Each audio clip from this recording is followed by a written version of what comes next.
Hello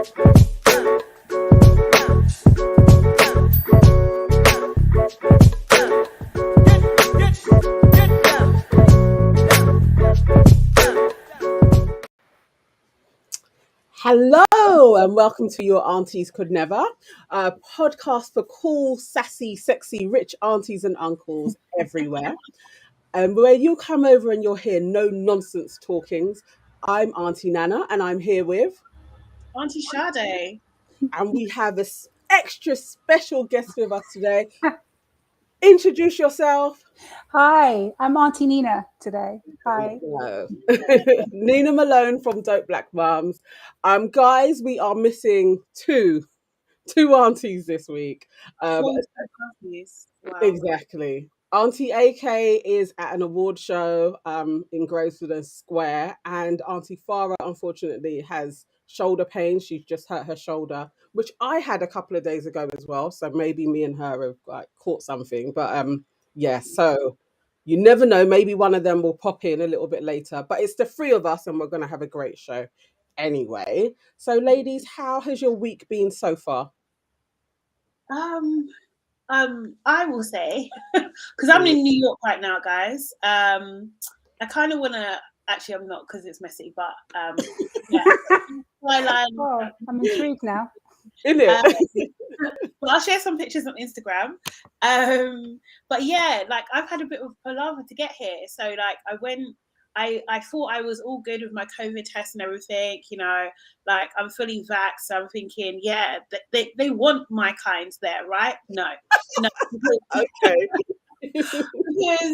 because I got the wrong COVID test apparently. So lucky enough, they rescheduled me to a flight at no extra cost and a nice seat and all that kind of stuff, and got food vouchers and all that. That was lovely of them. But however, I was supposed to fly at 11 and I ended up flying at 6.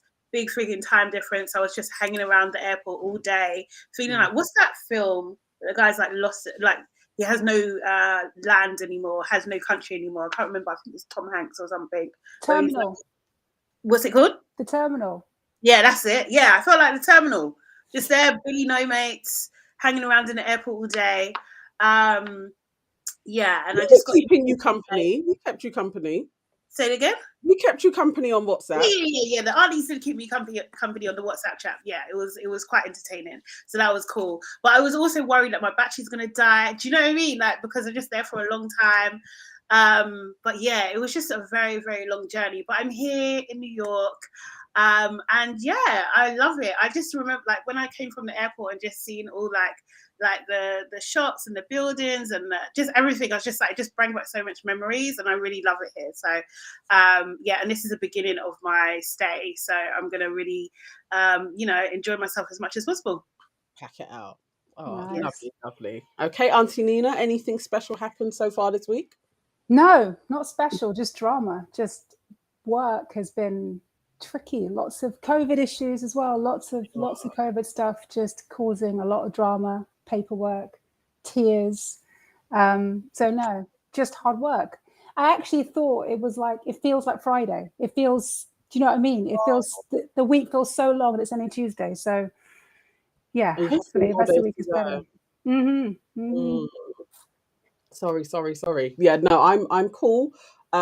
Literally all that's happened has been the shoulder pain, and that started on Sunday, and I couldn't sleep, so I actually watched the Oscars as it was happening through the British Blacklist. I was just following as they were posting things, and it was my left shoulder arm area.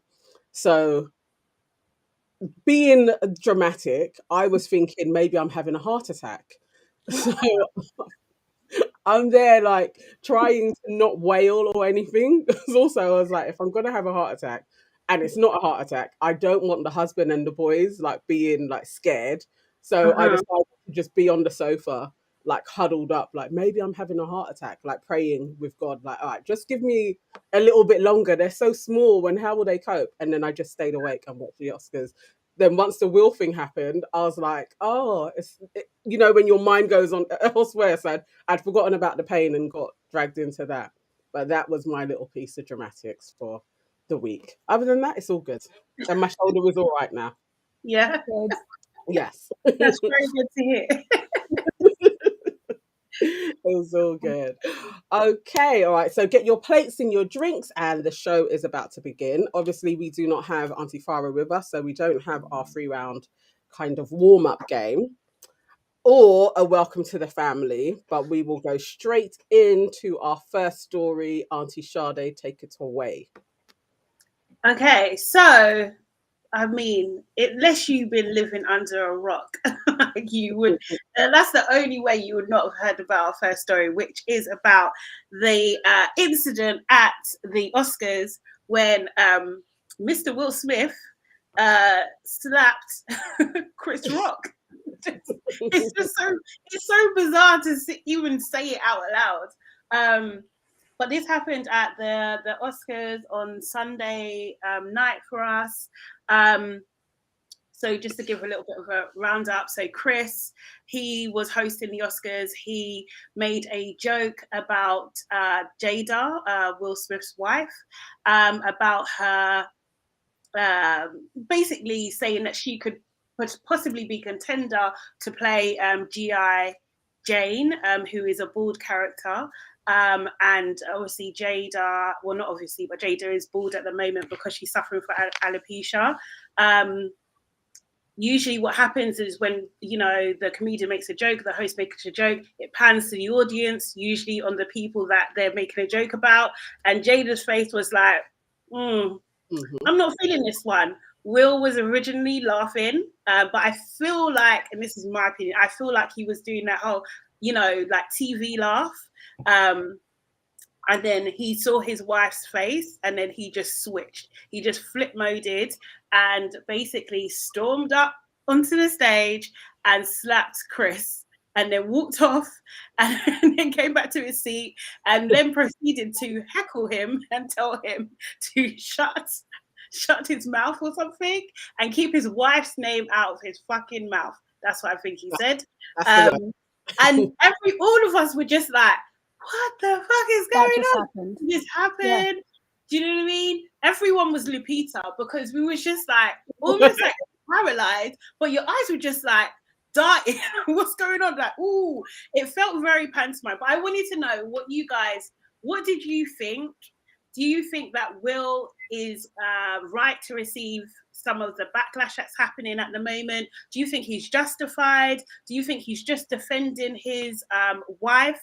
Also, do you think that, there's been rumors that he might lose his Oscar that he won? So he went on later on in the night, he won Best Actor, right? Best Actor for playing King Richard. In King Richard. So what do you guys think? What are your thoughts on it? Have you recovered as well? Do you know what I mean? Because it was all that everyone has been speaking about. So yeah, tell me your thoughts. Can I just clarify, right? Does Chris Rock know she has alopecia? He hasn't said. He hasn't said. But no, he hasn't said. I would say it would be, in my opinion, I think he would be well versed in what the status of Jada is. I mean, he should know. He should know, obviously. Yeah. If he didn't know, it's a crap joke. It's a crappy joke, regardless, right? But if he didn't know and he's just coming for a career, that really upsets me because she's amazing. She's been working for years. She has a credible career.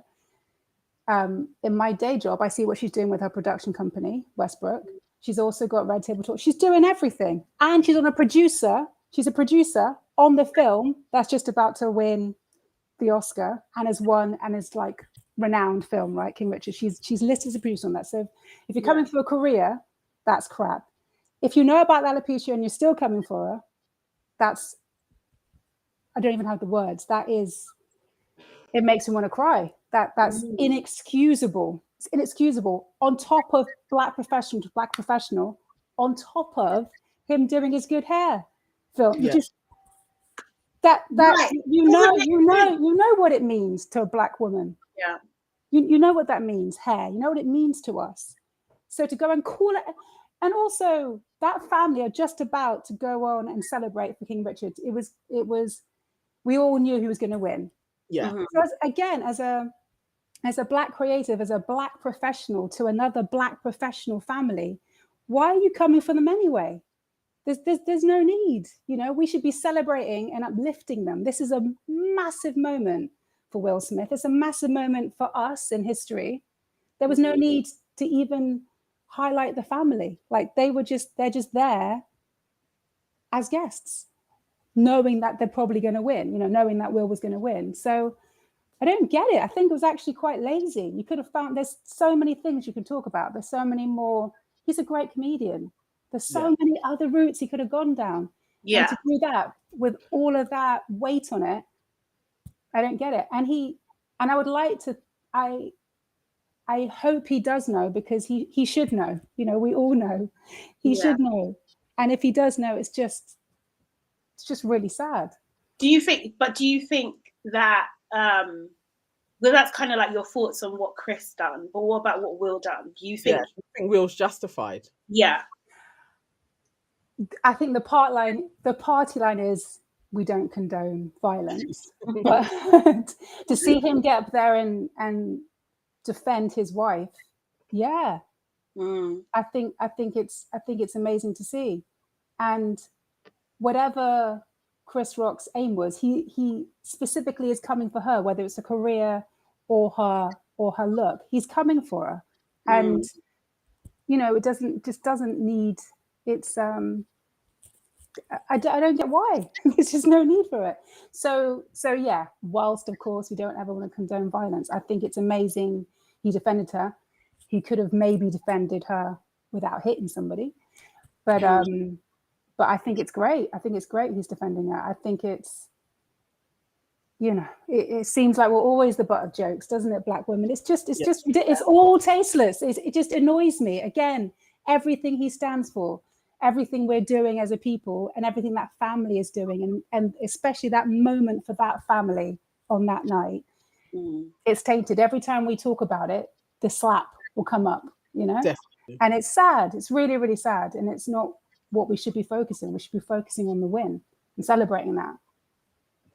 I agree with everything you said. I would say, for me, I'm not going with the party line on the violence thing. I think Chris Rock deserves a slap, not for what he said about Jada at that moment. I think he deserves a slap for 2016 when there was the whole campaign at Oscars. So why, and him making Jada the butt of the joke. And as a Black man, I think he actually should have stood in solidarity with all of the other Black creatives that were like, it's not okay that we've been working and none of us are being represented in this whole list of all the creatives in there. Like, there's just no Black representation.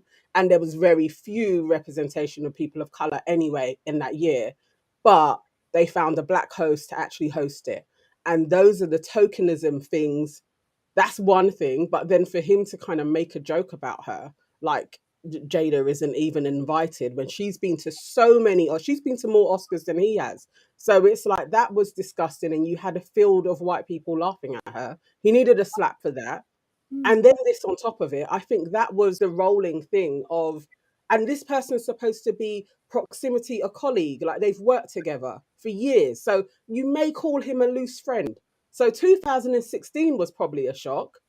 But going forward to this time, it's like, don't come for my wife again. Like, no, I'm not having it. So he deserves a slap. He deserves a slap from all Black people, because we kind of allowed him to get away with that in 2016, because bare people were dying in 2016 as well. We probably forgot about the Oscars. So he deserved his slap for all of that. And thank you to Will for putting that forward. That's the spin I'm putting on the slap. I don't really know what his reasonings are. And I don't know if I fully believe that this isn't just a game. Like, this wasn't fabricated. Like, I don't Really?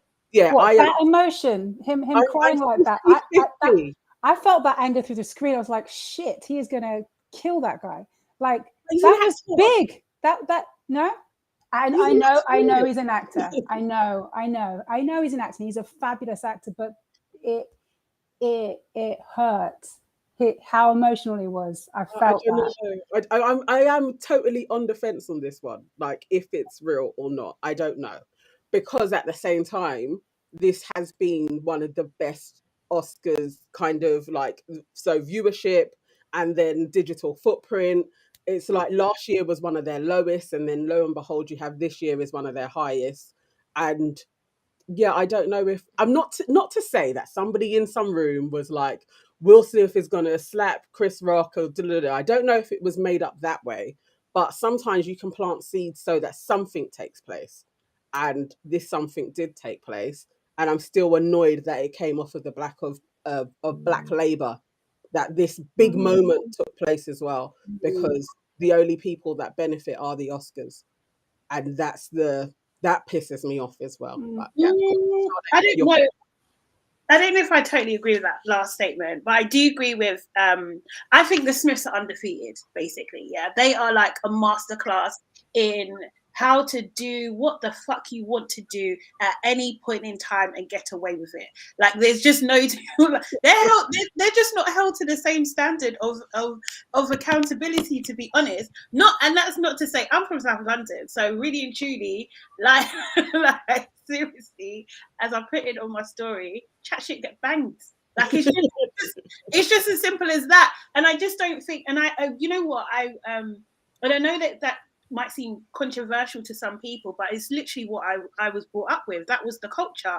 Is if you're going to run your mouth, you better be able to back it anytime, any place. Like, at the end of the day, and that just, I think that, you know, a lot of people, we're in this kind of world where, you know, if you come back at someone, it could be seen as bullying. You can't even defend yourself. Like, everything's like, everyone's wrapped in like bubble paper or whatever. Like, it just seems, it was just like a moment of normality to me. Do you know what I mean? Like, it kind of like, okay, like okay, yes, this is actually what happens, isn't it? It's not that someone can actually stand on a platform or be on social media and just say whatever they want all the time, like, without any repercussions. No, there are repercussions. Your every action has a reaction. That is just human life. That's just how it goes. So I welcome that normality in that sense.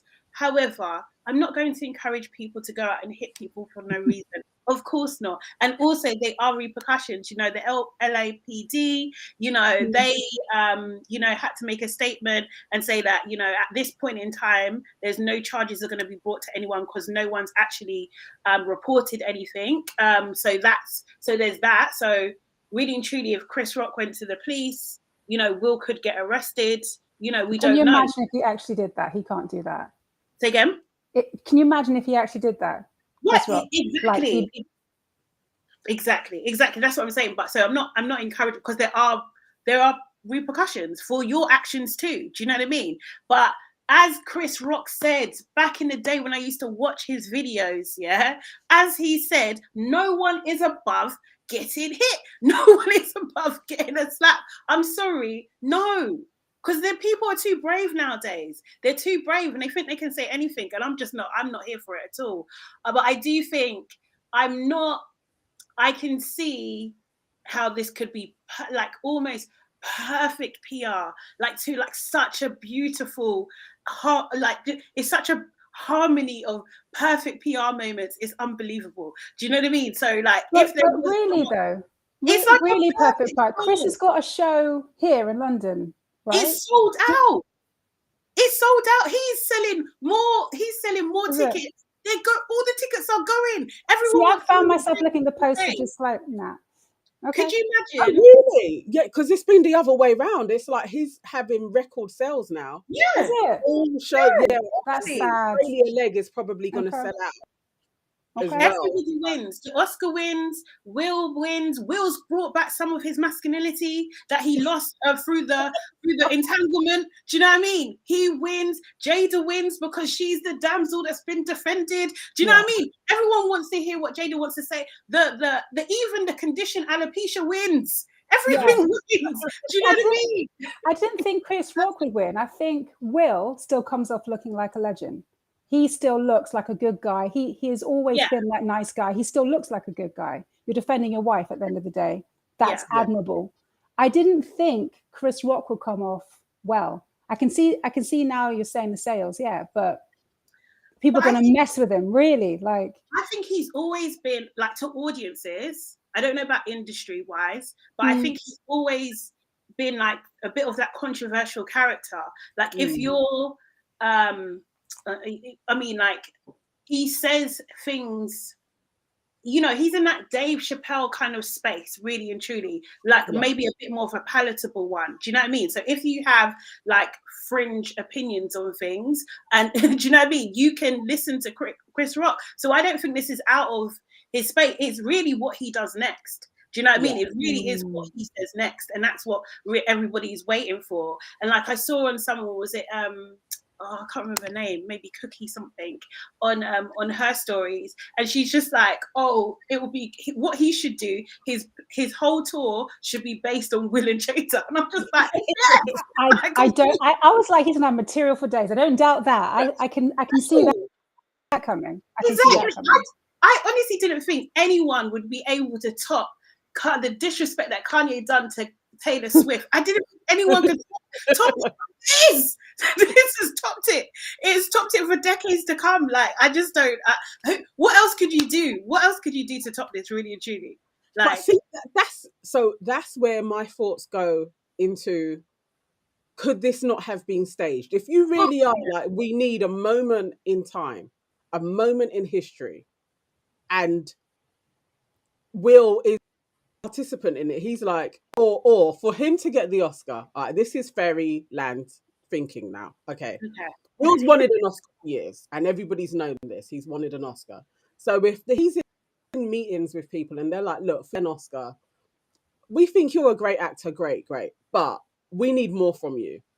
And we need this to be like a real internet moment. This needs to be like, this is the revolution of the internet. Before we go into internet 0.3, like, you are going to make the old style internet. It's going to be that moment in time. And he's like, oh, I'll do it. But they don't really concoct how he's going to do it. That's why he walked away smiling, because he was like, oh, I gave them the moment. Like, so he didn't know when he was going to do the moment, but when the slap came and he's like, I've given them the moment. But then he had to go back into character and be angry. It doesn't make sense that you slap someone, you smile, walk away, and then get angry again. It's too fake for me. I can't. You know what? I hear you on the fake. What I thought was odd was how Chris Rock was standing, because it was like he presented his face for the exactly. That's what I didn't like, and it's just like he had almost like minimal reaction, and like people are saying that just shows how professional he is. I don't know. I really don't. He was just in shock. Like, that just happened to me at the Oscars. Will Smith just slapped me in front of all my peers and everybody watching. Everyone. But the thing is, what I do, so a couple of random things. So number one, I think that this does definitely send a message, at least, even if it's just an underlining like thought that's being planted, like, don't fuck with black women. Like, I love that. Number two, I really, really liked the fact that like Denzel and Tyler and Samuel came round Will and, you know, spoke to him, although Samuel Jackson basically spudded him. Yeah. I thought was hilarious. But I like the way they kind of, like, you know, they were like, oh, we're going to handle this. We don't need... Okay, sorry. Another thing, the fakeness. Where was security, please? Where was security? That's why I'm telling you, there's holes. And it's Hollywood. It's Hollywood.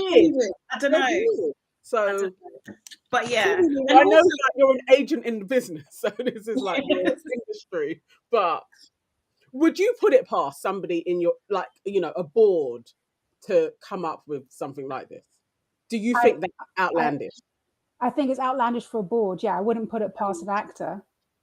Okay. Well, of course. You know, we've seen people do that recently, of course. Like yes. Yeah. But a board in their position, I'd be interested to see what they do. What are they going to do now? You've got to come out with some sort of repercussion. What are you going to do? You can't take his Oscar away. You can't fine him. You can't. You're going to ban him? Like, Going to ban that family? What are you going to do? What are you going to do? You can't do anything. And the thing is, like, all these people, and it seems to be a lot of white women feminists that are basically saying, oh, now they're scared of Will. It's just, come on. Seriously, are you all right? That wasn't the question that I had, like, because there are a few people that are being like, white people can't speak on this. What are you guys' thoughts on that? Is that I don't think a non-black person can understand black women's hair. I don't think they can understand why, regardless of the condition, why that's going to cut so deep. I don't think they can. On top of coming from a black man, on top of coming from what I assume is a friend, someone, they have been around each other for years in Black Hollywood, for years. You can't say that. On top of that, just black professional to black professional. Then with all his work he's done with good hair, I don't think they can understand. I don't think they can understand the weight of that. So I think they can have opinions. I don't think they can understand why it's brought this reaction around. I don't think it's going to land like that for them. I hear. No, I agree. What do you think? I think anyone can have an opinion about anything, right? Whether your opinion is going to be respected, like, is another thing. It's just like, but this is not about you. This is the thing. It's just like, don't center it around yourself, because actually it's got nothing to do with you. And if these people understood that, a lot of problems would just disappear. But yeah, no, I think it's just uncalled for. And also as well, I do think that there's a couple of Hollywood stars that are so well liked that not much can touch them. I think The Rock is one of them as well. Do you know what I mean? Like, not much can really touch them. Like, I think, he'll probably say he's done his apology. Yeah. He'll probably do Red Table Talk with Jada. He'll demonstrate that he's doing some like counseling stuff. He'll donate anger management. Anger management. Yeah, do you know what I mean? Like, just little sprinkles. Like, do you know what I mean? Like, he'll just. I don't think this is gonna. And then when his next project, could you imagine when he launches his next project? Everyone's going to want to see what he's gonna do next. Absolutely, everyone's going to be interested. I'm interested in what Lupita is doing next. Seriously, like I think that we, especially nowadays, we live in this world where everyone has these such strong opinions and things and everything, but they just ignore normal human behavior. Do you know what I mean? Like, when there is an injustice, to see that injustice corrected in real time is such a beautiful thing that speaks to something innate in all of us. That's what it is. Do you know what I mean? So it's just, you can't, like, violence is wrong. Yeah, it is. But seriously, chatting shit is also wrong. It's wrong. That's exactly how I felt about it. I was watching it like, wow, oh my God, like, you don't ever see that justice take place. Yeah. And not on TV like that. It's usually in a film. That's why I thought, was this a sketch? Because it just seems so, like, when you're talking to somebody and you're like, oh, if they come and say something to me now, I'm just going to punch them in the face. But it never usually happens like that. It's always in hindsight that you're like, I wish I was there. Or I would have said this. I would have done this. Yeah. Exactly. It was like that. It was like, no, who gets that type of justice? But if anybody is going to get it, it's probably going to be the Smiths. So it just seemed too perfect for me. I was like, this is a brilliant, like, scenario to take place. But who's getting all the kudos for this? It is, okay, I get the other players involved, but overall, I do think the Oscars have won. I don't want to watch them next year. Like, I want their figures to go back down again, because you've been shunning black folks and we made it for you again. Like, this is what we do. We keep on making it for folks. And it's annoying that this wasn't made for BET. Like, BET didn't get this money. That pisses me off. It was the Oscars. I know it isn't going to have the same weight and it isn't going to travel around the world. I think it will be perceived differently. I think it would be perceived as like the blacks were just out there fighting. More violence. Like, do you know what I mean? It would be perceived so differently. I think that because it's the Oscars, it's almost, it could be akin to kind of like, you know, back in the day, in the, you know, when they'll be like, good sir, you know, I have a quarrel with you. It's that kind of, do you know what I mean? It's kind of seen as that type of thing. It's not like he punched him, he didn't kick him down, he didn't go like to hit him again. He slapped him. Although you heard the slap. It was so funny. It was a big hand movement. Totally. It was so theatrical. Like, you saw the stills. You saw his like shoulder properly. Yeah. Seriously, it was a lot. But what I wanted to see Jada's reaction as he was walking back, as Will was walking back with that little swag in his step. I wanted to see Jada's reaction, because Jada on her Red Table Talk, she talked about like in her early days from her relationship with Will, how he would do these big gestures and, you know, he would be saying, I'm doing this for you, but really he's doing it for himself. Do you know what I mean? So I'm interested to see, you know, more to hear her thoughts on it, really and truly, and how she received that gesture, because it's a gesture, isn't it? Do you know what I mean? It's a massive one. He's kind of defended her honor, but how has she received that? I think that's an interesting point, though. Has he, or is this to regain some of his humility that he lost with August? Well, do you think it's really about Jada, or is it about a display of masculinity? I think it's probably a bit of both. I think he's probably a bit like, for fuck's sake, I like everything. It must feel like everything's coming at you. My family is constantly in the limelight.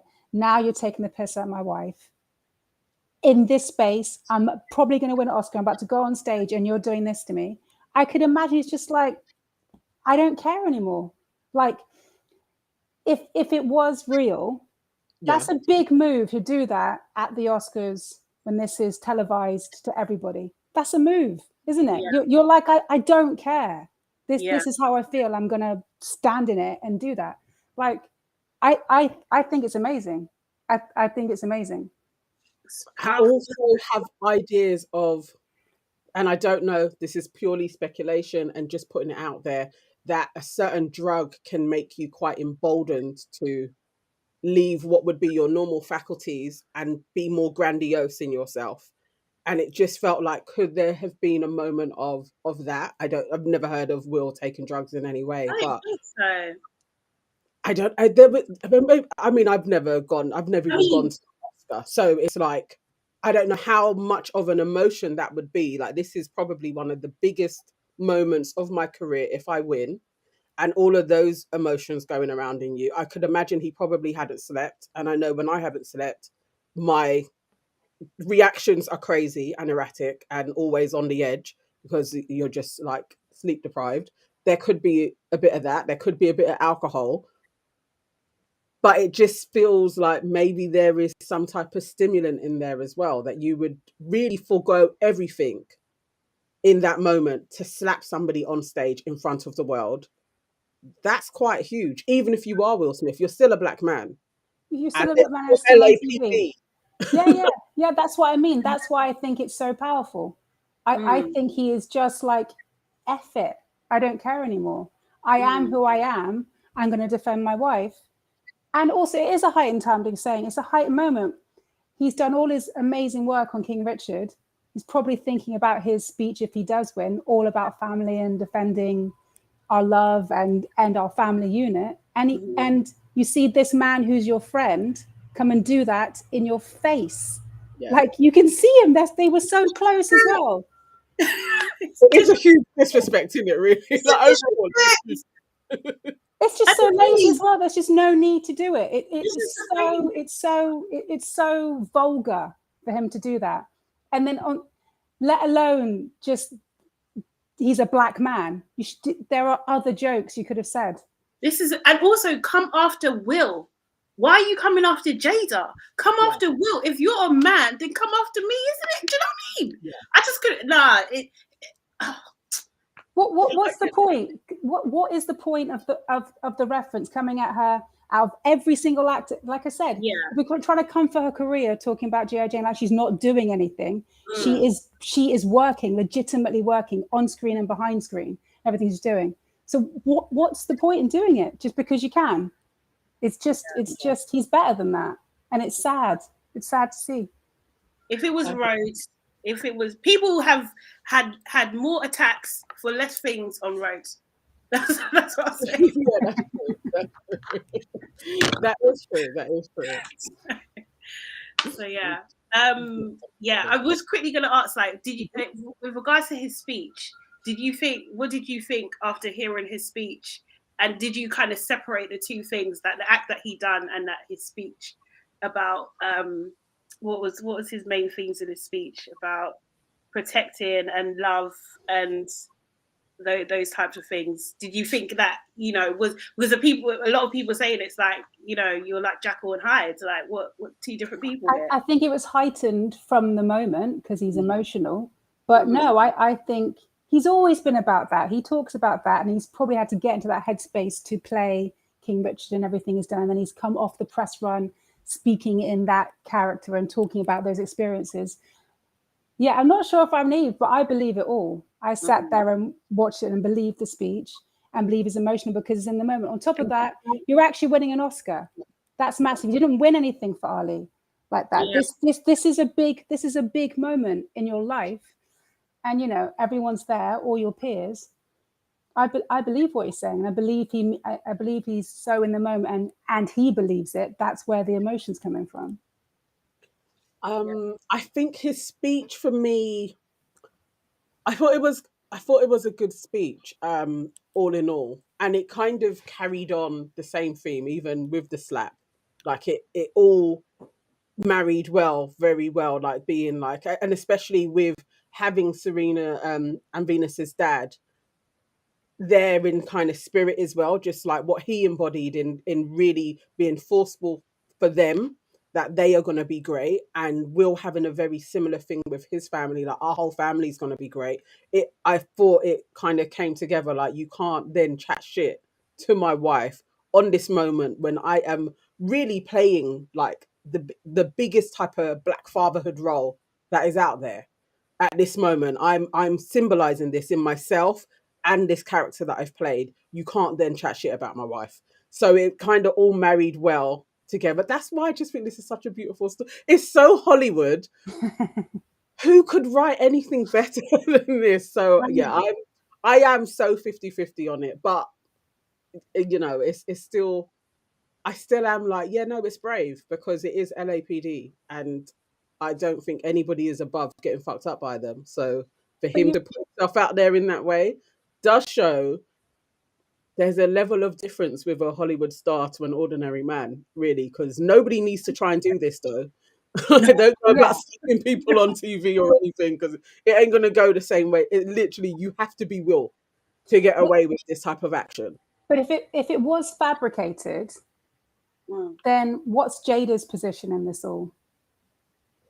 She's the mastermind. Because everybody always says Jada pulls all the strings in it, like she has Will. I mean, I don't know. Jada's, I'm going to think on this, but I still think there's a part of like that kind of damsel in distress. Yeah, but look, Jada's going to come under fire. Your family is going to come under fire. That is a lot of attention on your children as well. It brings light to everybody. I know it can drive sales, but the human element of everybody is now a potential target. That's a lot. It's like a Greek myth, isn't it? Do you know what I mean? It's like Helen was yes. Do you know what I mean? It's like she literally her facial expression started the war. Like it's just so beautiful. It's a beautiful story. Oh my god! If Jaden was in there and he like threw his sword, like if everybody came a part of it, that literally is a Greek tragedy taking place on stage. Like this is, but everybody around the world, you knew them anyway, but now you know them. Like so, if as a family, you all collectively are like, we are going to be the most prolific Black family ever. If this, I don't know them to know that this could be their aim, but if that was, you've done it. Yeah. And if it only took one moment of slapping another dude, and you get away with it, if he went to prison, how much more prolific would he be? If he gets punished and this carries on, how like the legend keeps on going. Oh yeah, Scott would be No, Chris Rock would be disowned by the black community. He cannot press charges. He literally can't go to the police. 100%. Even if he wanted to. Chris Rock is literally, it's so bad. It's bad, actually, from a victim point of view. He's the victim. We haven't even spoken about him. Yeah, I mean, he did just get slapped. Yeah. He did get slapped. And it's basically like, you know, when you have a fight at school and then like someone tries to bully you, yeah, and you're the victim and you get suspended as well. Like Chris has got suspended. Like I feel for him a little bit in that sense, but not if his ticket sales have gone up. I don't. Not if he's sold out his venues. I don't feel anything for him. Yeah, it's true. So I want to know what he's gonna. He needs to know. He needs to spin this perfectly. His material for him, I think. Yeah, his show is called Ego Death. I think this fits in so perfectly. It does. Your show is called Ego Death. You've been promoting it for months already. Mm-hmm. This is like the perfect ending to a comedy show that is titled Ego Death. How my ego died on stage at the Oscars. Like it's brilliant comedy. Like this is. They may have sat down. They might be Black Illuminati, you know. They might actually be, because this is too. Because if Chris is in on it, if Chris, Will, and Jada are in on it, it's brilliant. God. If they are, just the three of them concocted it, I feel like that is brilliant. It is. It's perfect, in fact. But if it's just Will defending his wife and maybe a bit of his own ego, I'm also happy with that as well. I can take either. I'm fine. But yeah. It has been. Shall we move on? Yes. Okay. So next story. Sorry, actually, should I do comments? Yes, please. Sorry, we're all over the place today. So say again? We haven't had comments for a little while. So no, we haven't, because we're doing our pre-record. So we're doing live today. So guys, drop your comments on what you think when we're talking and stuff, and we'll read some out. So Miss K says, slap him, yes. Like Kelechi said in a post once, chat shit, get banged. Yes, she did say that, and I totally agree with that. Maybe the venue wasn't right, but he deserved to get checked. And she also goes on to say, yes, Auntie Sade, I'm from South too. Maybe it's a South thing, who knows. Tracy says, Will Smith was laughing at Chris Rock's joke, then he switched. ZW says, Will ruin the Oscars for many people who were due to receive awards. We didn't actually talk about that. Maybe we'll come back to that. And Flo says, Jada finally saw the hood in him that she has been waiting for. Wow. Well, maybe that Tupac memory will now. It's true. What do you think about actually Will ruining the Oscars for other people, because someone I mentioned, like Questlove, he got an Oscar for the documentary Soul Food, or was it Summer of Soul? Sorry, Summer of Soul. And there wasn't necessarily a lot of like, do you know what I mean, spotlight on him, and maybe it was overshadowed by this incident. What do you guys think? Go on, Auntie Nina, what do you think? Well, I've seen Summer of Soul and it's amazing, so everyone go see it. I think that documentary is phenomenal. So the fact that it's won an Oscar it's still a phenomenal piece of work. Yeah, I mean, we are still talking about this and maybe not talking about all the other winners, which is a shame. Yeah, it is a shame. I don't think there's anything else to say. It's a shame. Yeah. But I'm more happy that Summer of Soul won. It's incredible, and it should be recognized, and that's amazing for Questlove. And I think it might have been his first. Not sure if I'm saying this correctly. I think it might have been his first documentary. So it's awesome, and a lot of that footage has never been seen before in Summer of Soul. So it's good. You see like a really young activist, Nina Simone, a young Stevie Wonder. It's amazing. So I'm glad it's got recognized. Yeah, maybe you could have talked about that more. Maybe that would have got more shine, but it's still got an Oscar. Still, you know, that goes a long way for Questlove, whatever he wants to do next, and for that show itself. Yeah, no, definitely. I agree. I've seen it and exactly the same sentiments. I thought it was brilliant. And I'm sure more people are gonna just watch this anyway. Obviously, you never know how it goes though. So even if this didn't happen, sometimes the other categories don't get the same type of shine. But the fact that you have Oscar affiliated with you, it still improves everything. It heightens you 100-fold anyway. So yeah, this is kind of detracted from, I guess, maybe more of the black winners and the people of color that have won, that usually kind of get celebrated in our community. But we've all been speaking about this, so you know, this is what happens, but you still have that accolade to go on for your other projects, and we'll get round to it. Like, this will die out and then the celebrations will come through. I've been seeing Beyonce's footage coming, kind of getting out there a little bit more day two. So it took a while because everybody had that picture, and now people are looking at the imagery of Beyonce's performance, and that's getting a lot of shine as well. And again, just that being directed by James Samuel, Yeah, so cool. This news will come. You know, it may take a couple of days, but it will still come out if it's still being pushed. It's still there, and it's still amazing achievements. But also, you know, black talent. It would be great if that was just put on other black shows as well, and not just given to the Oscars. I really do want that to be more of a feature, just like, you know what, we're so great, they need us.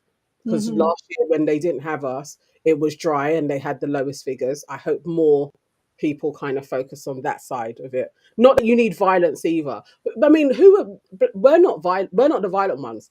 The fact that there's been so many people talking about violence isn't the answer, especially from white folks. I'm like, you guys have the audacity to be talking about violence. You're causing wars all around the world. And now one man gets slapped in his face. It wasn't even a fight. And you're talking about violence is never the answer. You bomb countries all the time. But that's, you know, I just needed to add that. But, you know, yeah. Big up all the black people that won. Auntie Sade, what are your thoughts? Yeah, no, you said it all. Both of you said it all. I totally agree. Okay. Yeah, so our next topic to discuss is Madeliene McCann. The Scotland Yard have finally said that they are going to be closing this case now. And this is after almost £2 million has been spent on it. No, sorry, I'm saying two. It's 12. £12 million has been spent on this. And we never found Madeleine. Do you think that this is about the right time for this case to close, or should it be something that's open like indefinitely? What are your thoughts on this? Auntie Sade. Definitely not indefinitely, no, because in the UK this is taxpayers' money at the end of the day, and we're paying for this. It's a, you know what, all jokes aside, you know, a little girl went missing a while ago, do you know what I mean? And that's hard for anyone, right? Do you know what I mean? I think it's terrible, do you know what I mean? But we can't, it's just unfair to kind of have those funds just in one place. Do you know what I mean? When there's just so many question marks about you know, how the case was handled, and that sort of thing. And I think it would be lovely to be able to look for her forever, but are we looking for everyone forever? Do you know what I mean? Like that's basically it. Like, why just this person? Do you know what I mean? And I just think, like, you know, there are high rates of young black children that go missing every single year, and you just don't get the same press attention. You know, do you know what I mean? The news cycles are usually very short, if you do, kind of thing, and they're always kind of like criminalized or demonized in some sort of way anyway in the storytelling, and it's just not fair. So if you're going to do it for one, then you have to do it for all. That's my thing. Just make it sure that it's equal. But no, I just think, like, it's just too much. And yeah, like it's just never. There's aspects of this case that have never like we've literally grown up with this. It's just never Yeah. with me. Do you know what I mean at all? And like I don't want to be cold, but like I just can't get over the fact that they left the children in the first place. Like I can never get over that. Like and maybe that's, you know, my hurdle or whatever kind of thing. But and I'm not saying that they don't deserve sympathy for losing their child because of that. But at the same time, there just needs to be like a little bit of responsibility and accountability on that part. And I don't think I've ever really seen that. And that worries me. So why am I still continuing to have to pay for this through no choice? Like, do you know what I mean? Like, I just don't like that whole setup. So yeah, I think it's time for it to end. Yeah. Okay, Auntie Nina, what do you think? Yeah, I'm a mother. I have 2 children, and obviously, you would want to always look for a child. You want to always look for your own child. So, I would encourage them to keep on looking. I would not want the case to be closed indefinitely, but the amount of time, effort, money, energy, yeah, it would be nice for that to be distributed amongst all missing children, amongst all these cases that are still out there.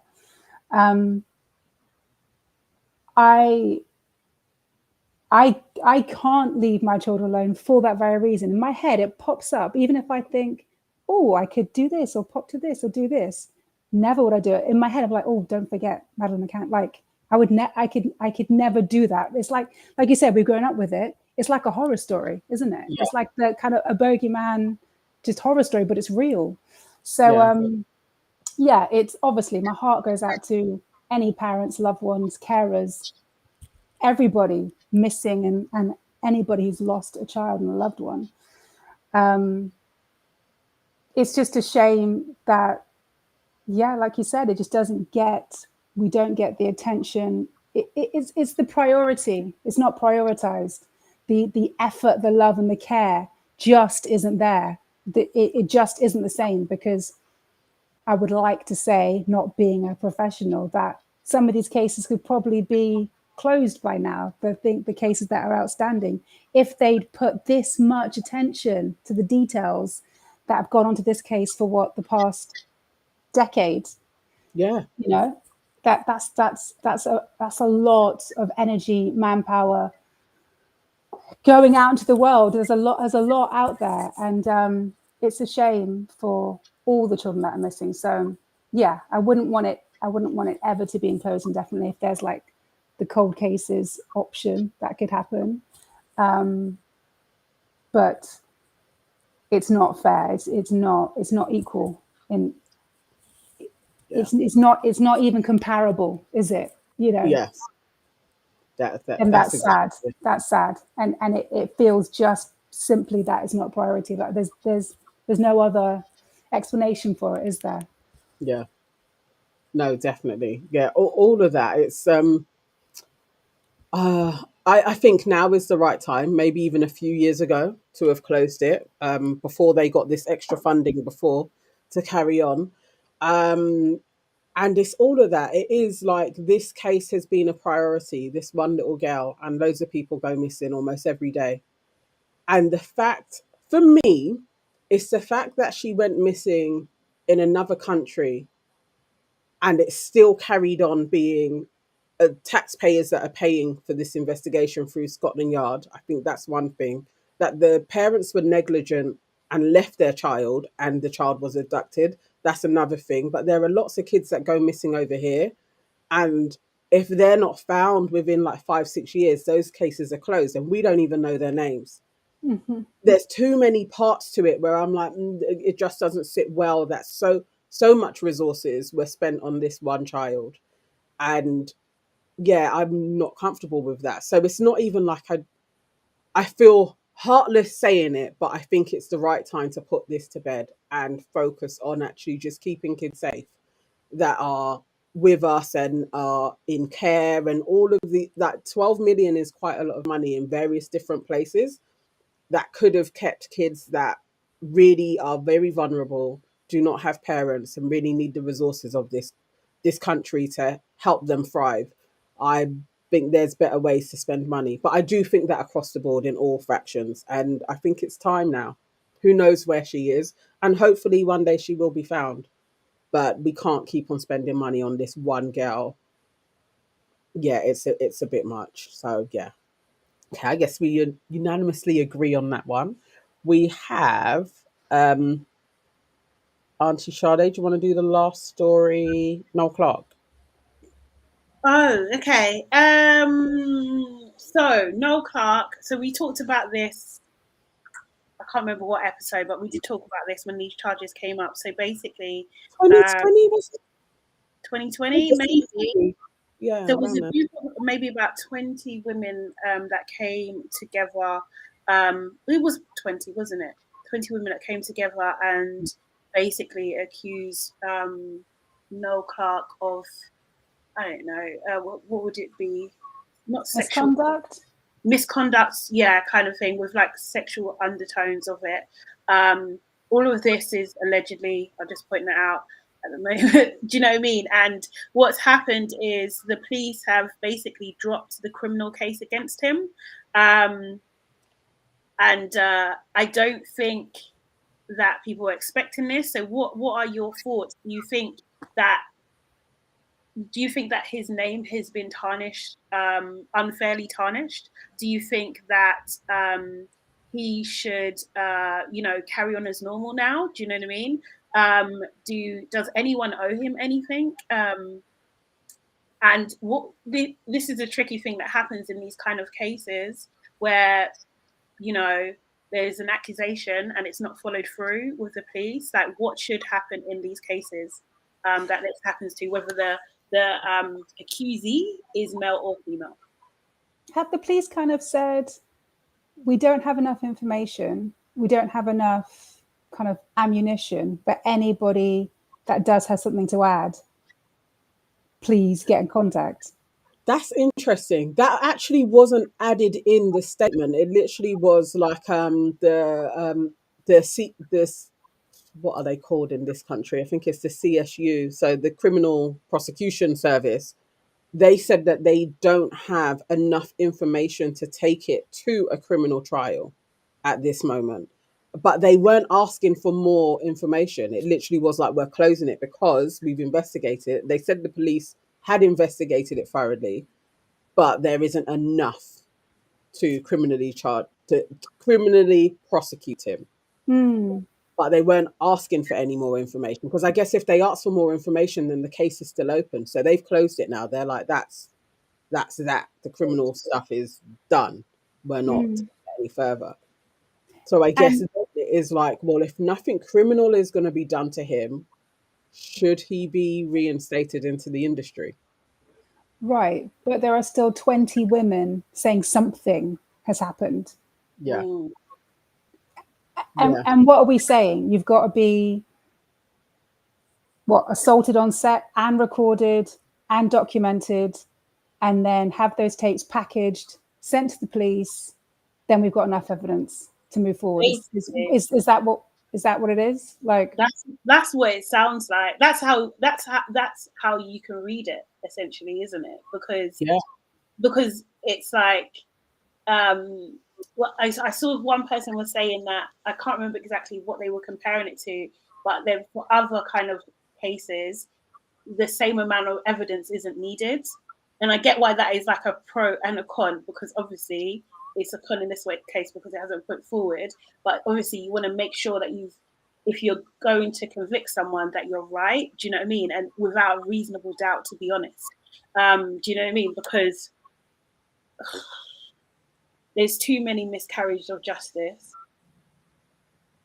But it just doesn't help this situation. I don't know. It's anyway. Sorry, you guys speak. Because I'm just following on from what you were saying, actually, because I hadn't kind of thought of it in that way, of the amount of evidence that they need to seem to be able to prosecute somebody when it has to do with some type of sexual assault charge or sexual deviancy or sexual inappropriateness to people in a workplace. It really does seem like you need to provide me with video evidence and somebody saw this taking place and all of that to package it But in other instances, in anything, you don't need that much evidence for at least a criminal trial to take place. He should be, that's because 20 women are coming saying forward, something has happened.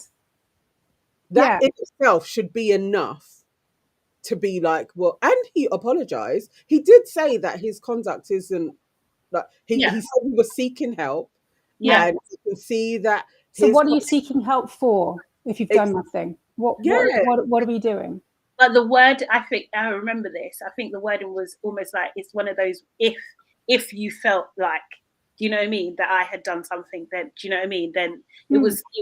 But he's definitely said, I am seeking help. I'm looking to better myself. He's definitely gone down that line, hasn't he? So what is it? If you've done nothing wrong and you are happy with all of your actions, what are you seeking support and help for? Yeah. I don't think professionally he could recover. And do you know what really burns is he was in such a beautiful position. So like, you've worked for years. We've seen him grind from day to be leading on that Sky show. And to have that cancelled, with him and Ashley to be two black male leads, British black male leads. That doesn't, there's no other show that's doing that. And it will be ages before another show could ever do that. We just don't like to actually have the talent that we could all, that has the stamina to lead a show and has the following. Who else in that we know can do that right now? So that just hurt. That really, really hurt when that all came out. But no, I don't think it's a shame, isn't it? I would love if he could recover professionally, as a fan. That's where I am. I don't think he can. Keep saying it. I do feel horrible saying it as a woman. Yeah. He should be banished and he shouldn't be anywhere near. I feel awful for his children. I feel awful for his wife. You shouldn't be allowed to be existing, you know. And I want to give everybody grace and great, go and work on yourself, go and develop, go into therapy, do everything you've got to do. But as a creative in this industry and you know, rooting for Black creators and Black shows and Black production, it's a big loss. Yeah. His production company as well, let alone as him as a talent, it's a big loss. And it's really heartbreaking. It's heartbreaking, isn't it? Oh, go on. No, that's what I'm conflicted on, because I'm thinking of all of the people that had put in so much time, not just in his career, in their own careers, but were affiliated with him, especially on like, was it Bulletproof? Yeah.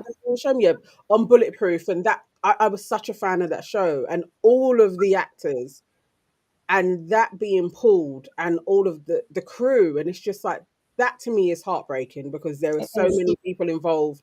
This is their break and it's one man.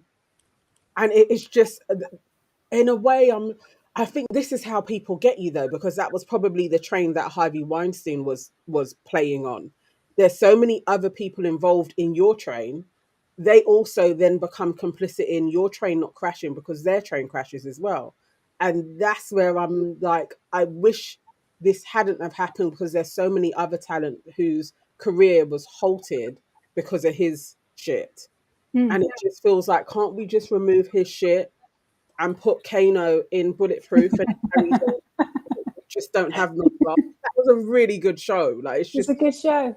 I wish there was like ways to just not him out, but things that he was affiliated with, because there was such great talent carried on without him.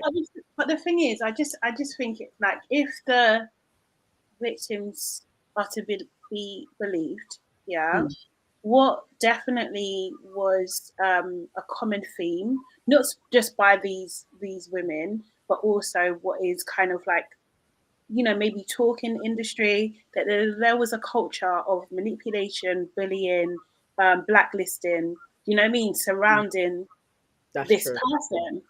So you know, when there's a cancer, you take it out, you gut it completely, and what that leaves is room to heal, and also a new opportunity to come in. Do you know what I mean? So like, I think it's just, we have to be careful in terms of like how the industry is kind of like structured. And obviously, Nina, you know more about this, but like, you can't, you know, yes, barriers were broken for sure. Do you know what I mean? But like, if it's just upholding a model that just allows power to be misguided and misused, I'm for that. The dynamics, well, it's changing. You just cannot do, you cannot act like that anymore. And we've all been in the game for a while. I was in situations like many of these women are describing. It was rife when I was working as a model and actor, and it was commonplace, and it's something that happened, and unfortunately it was very, very normal. It was very normal, and it was, everyone knew it was happening. So when this came out publicly, everyone had those feelings of not feeling comfortable with the manipulation and the power dynamics. Like you said, the industry talk, people felt comfortable to talk about that and their experiences, which is great, but it can't happen. So as much as I never want to take down a Black man, I don't ever want to take down a Black creative either. It would be great if he go into therapy, great if he can work on himself, but I'm not sure what you could do to repair the damage. Right. It's colossal what has happened. Again, even the loss of Bulletproof, of what it does as a show, it's colossal damage. That it's just appalling. It's appalling. And it's awful. And like you said, it can't happen. We can't condone it. The industry also can't be okay with it. So whatever happens, if he enters the industry again in whatever realm, I'd be interested to see what projects, you know, if projects could get backed and get funded and get support, and how it will be received. I'd be interested to see that. The thing is, like, bad, so-called bad characters get second chances all the time. Do you know what I mean? Especially in this country. Do you know what I mean? Like, you don't, you know, if you look at, what's that guy? The Top Gear guy. What's his name? Jeremy Clarkson. Yeah, Jeremy Clarkson. he was accused of berating his crew. Do you know what I mean? Yeah. Right, but someone going to fund him? Is a network going to stand behind him and put him as a lead in a show again? Is a network going to give him? I mean, I'm thinking production since Top Gear, he's worked. Do you know what I mean? Yes, yes, he's worked. But as a Black man, are you going to be able to go and step foot on a set again and lead a show? Don't have a Black man. I'm not sure. I don't think, that in this UK that is impossible at all. Because I think there is this culture of like, well, he said he's sorry, so do you know what I mean? Give him another chance. He didn't get convicted. Do you know what I mean? Like, he, you know. Do you reckon every time his name gets Googled, every time you go to press and do premieres, anytime anything comes up with your show, all of that will come up. All of those stories will come up every single time anything happens. And there's one thing to have a slap and have that come up when you're watching King Richard. There's another thing to have misconduct allegations coming up when you're trying to push your new show. It's true. That's true. But I think give it about 5 years. Let's see, because there are things you can do now, right? Do you know what I mean? So I'm pretty sure he would probably work with his team to get, you know, some of those links not showing up when his name is Googled because, you know, he wasn't convicted. There's a case for it. So I'm pretty sure he would. And it's just like, you know, I can imagine like. But it's like, I'm back, bitches. Like, do you know what I mean? What are you gonna do now? I mean, I'm not like, I don't want to make like, you know. Yeah, of course. No, but you know what I mean? Like, it could. That's what happens, and I just want what I'm concerned about is just like, okay, if he comes back, like, what they are people just going to go back to normal? Like, okay, so this is the guy that everything, or even if he's not front facing, he doesn't have to be front facing. He could be behind the scenes if he really wanted to be. Do you know what I mean? Yeah. He could still be that position of gatekeeper. I think there are some practical things that are happening, like intimacy coordinators are now commonplace on set. That's something that we write into all of our contracts, along with some other things for protection. When you say we, who do you mean? So our audience knows. Say that again. When you say we, who do you mean? Oh, as in agency. In my day job, I'm a talent agent. So if anybody has any element of intimacy, whatever that is, I'm not talking about actual sexual nudity, but any intimate moments, which could be anything, a hug, a touch, anything intimate, we write in there needs to be a conversation before with both the talent. It's written down of what that is going to play out like on set, and that's agreed. So movement by movement, moment by moment, you understand what's happening. Yeah. So if something changes, that needs to be written out again and agreed. So you can't just go off. You can't go off piste on set.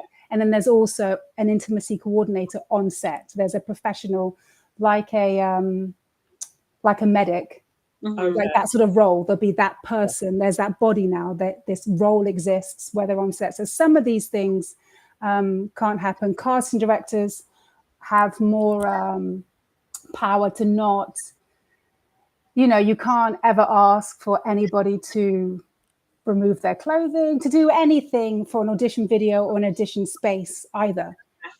Right. Not that you could ever, but you really can't now. And are these guidelines, or these kind of it's industry guidelines. Yeah, we have unions that we all talk. Agents have unions, casting directors have unions, directors have unions, and we all talk, and they work out new best practices, which then gets used throughout the board. So Netflix have intimacy coordinators standard on every job. They have policies that they write, that they send out before about misconduct or harassment. If you see any of these things happening, if you feel this way, this is what you do. Come to here. There's a dedicated person you can speak to. So that's big productions, and that's how it should be run. Obviously, there's still small, short films. There's independent films, and I'm not saying these things can't happen, but it is getting more difficult. And I would like to think people feel more empowered to call things out and to say things, there and then. I would like to think that it is changing. But yes, you're right. He could get finance, he could get funding, and he could get into production again. I'd be interested of who would actually back that though. Like where's the big push coming from? What network is going to stand behind it? Because even for commercials now, so even for commercials on TV, the production company checks the talent's social media before.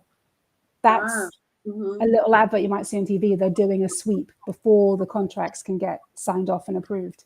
So wow. So to work at a certain level, as I'm just saying, I just wonder, yes, we can all do our own self-funded projects, but to get onto the big streamers, I would wonder who would be able to do that. Self-funded. That's maybe. It's just, I think this is my ongoing thing that I think about, my random thoughts. But how do you really stop someone with money and power? How can you really actually stop them? Do you know what I mean? I think it's a very, very difficult thing to do. So even these 20 women, do you know what I mean? They've come together. It's, you would think it's a big number. There's a pattern of behavior, these kind of things, and it hasn't happened in this case. You know what I mean? You'd like to think that we all put our money where our mouth is. Everybody was outraged and who uproared and who was outraged by this will stand by it and not book him. Yeah. And not feed into it. It's those moments. It's now 5 years on. Like you said, are we going to start kind of forgetting things, or are we going to let things slide, or are you speaking to somebody who's hungry on the way up and still, wants a name attached to their project? But if we are standing by what we said, we've just protested for, we've just written about, we've just cried about, we've just tweeted about, if we're doing all of that across the board, then it can make a difference. It can actually mean something. It can stand in its own weight. But if we're all just gonna, you know, be romanticized by it all. I can see him sliding. The few groups that I'm still a part of, like the women's groups, it was definitely like a clear maybe 70-30 that were like, he hasn't been convicted. Everybody was going at him. We should let him through. Like there was a clear type of sentiment of he hasn't been convicted and women just go at black men like that. Yeah, in quite a few groups. So I was quite surprised because I was like, this guy was totally like cancelled. But there's that time and space. Yeah. And I think a lot of people don't want to admit it, but they actually are really, it's not just men that are against women. There's lots of women that are against women as well. Yeah, of course. You can't live in a patriarchy and not have sentiments that are rooted in that. So it just felt like, yeah, there's a lot of women that are like, we want him back as well. And I could see that taking place. Give it a little bit more time. I do think in 5 years, I would not be surprised if he isn't on screen, he will be doing producing. And also as well, like, so heaven forbid this happens, like, but let's say like a person like him and, you know, doesn't get convicted, comes back into the industry, does something again. Are you going to believe that person? Is that person going to want to come forward? Do you know what I mean? Like, you're not going to want to say anything, do anything. Like, it's almost like you've given them ultimate power now because no one's going to frigging believe you. No one's going to believe you. And even if they did, nothing's going to happen anyway because this is what happened when 20 people tried to come after me. Then we need 40. Then you need 40 women coming through. Well, but why should it take 40 women? It took about that much for Crosby. It took about 40 women coming forward. It should, but this is the thing. Like I want to be hopeful, but it shouldn't even take it. It shouldn't even be one. Like, do you know what I mean? We shouldn't be there. Even if it, you know, at that one, you should be cancelled forever. Like, and it's such a shame. Like, I don't want to downplay the amazing achievements, the amazing work he's done. He is a phenomenal creative. Everything he's done. I have issue. Okay, I'm sorry to cut you, but I have issue with this because it's like, is your work amazing if you've done it on the backs of abuse?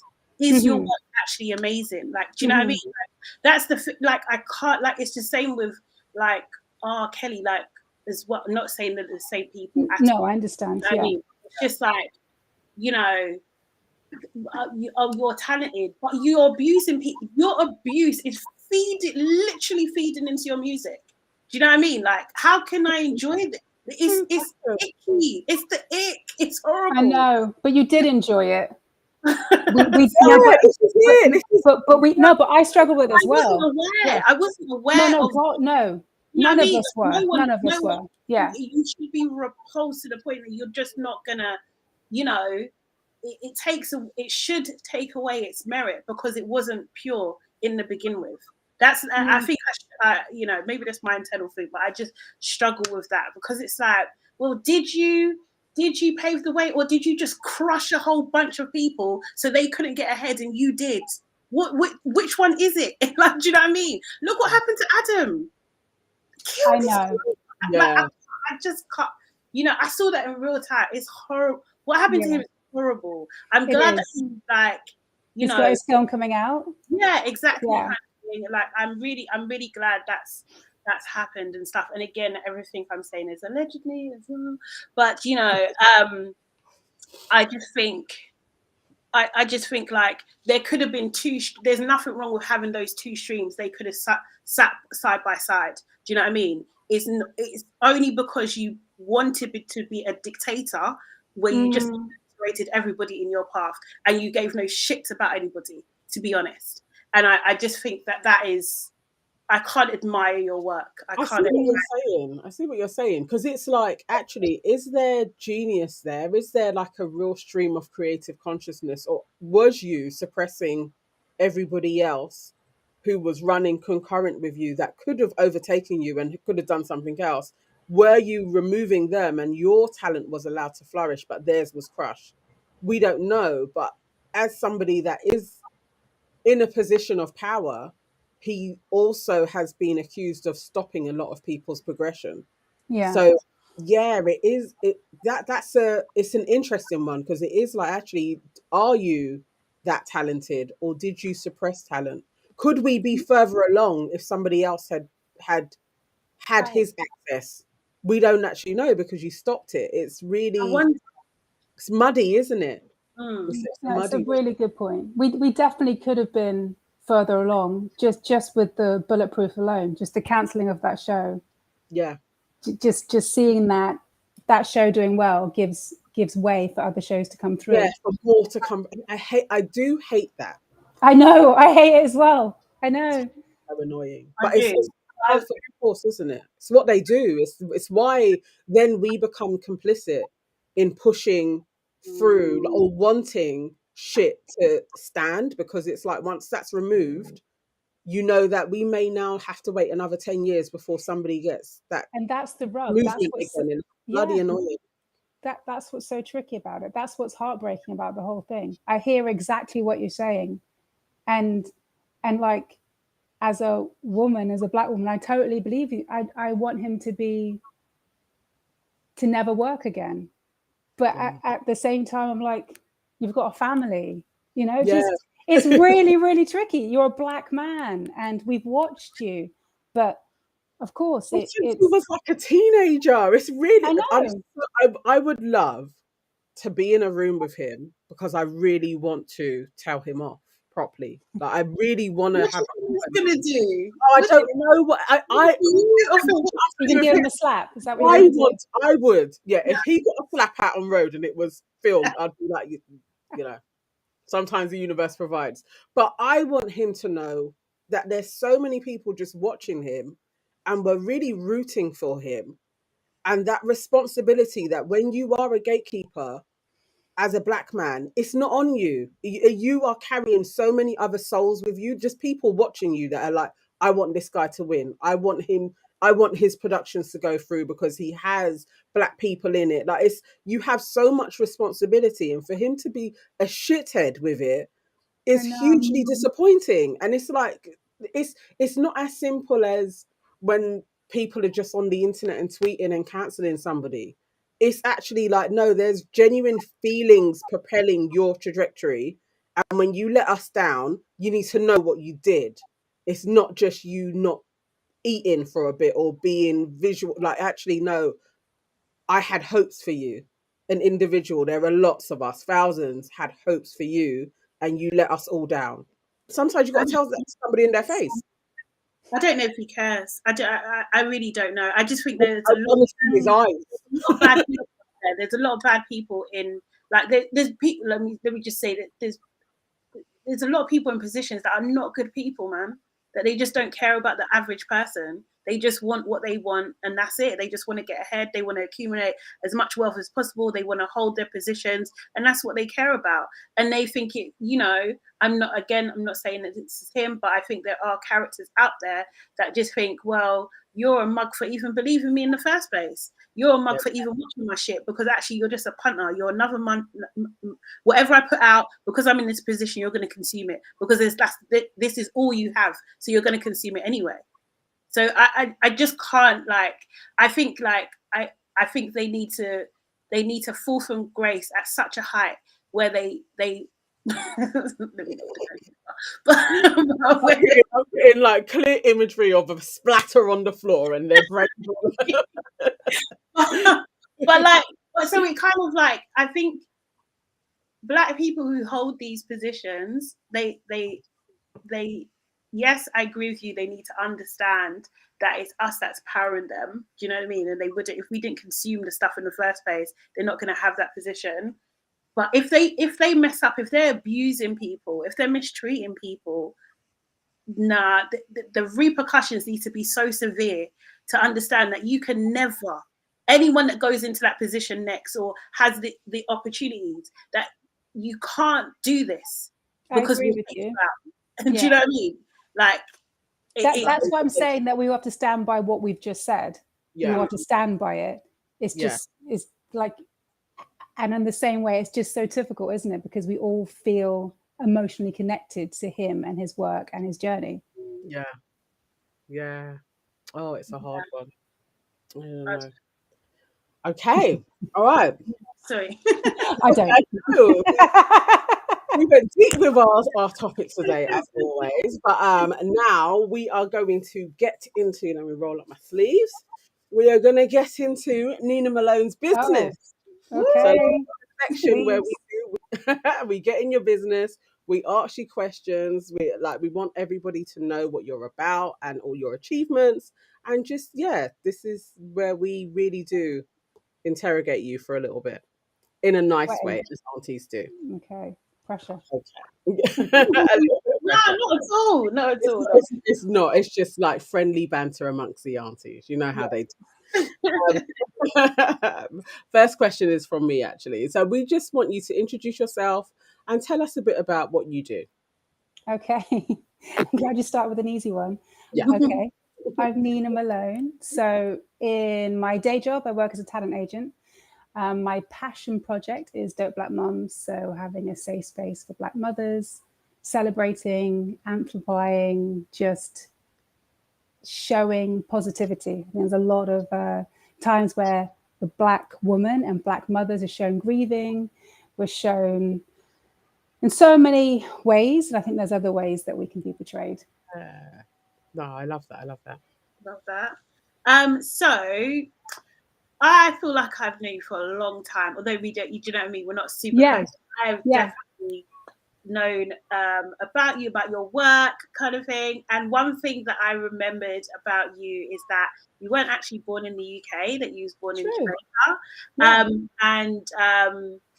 When I found out, I was just like, I was a bit surprised. But could you tell us a little bit about, your upbringing in Jamaica and how maybe that compares, because your children obviously are born and raised here.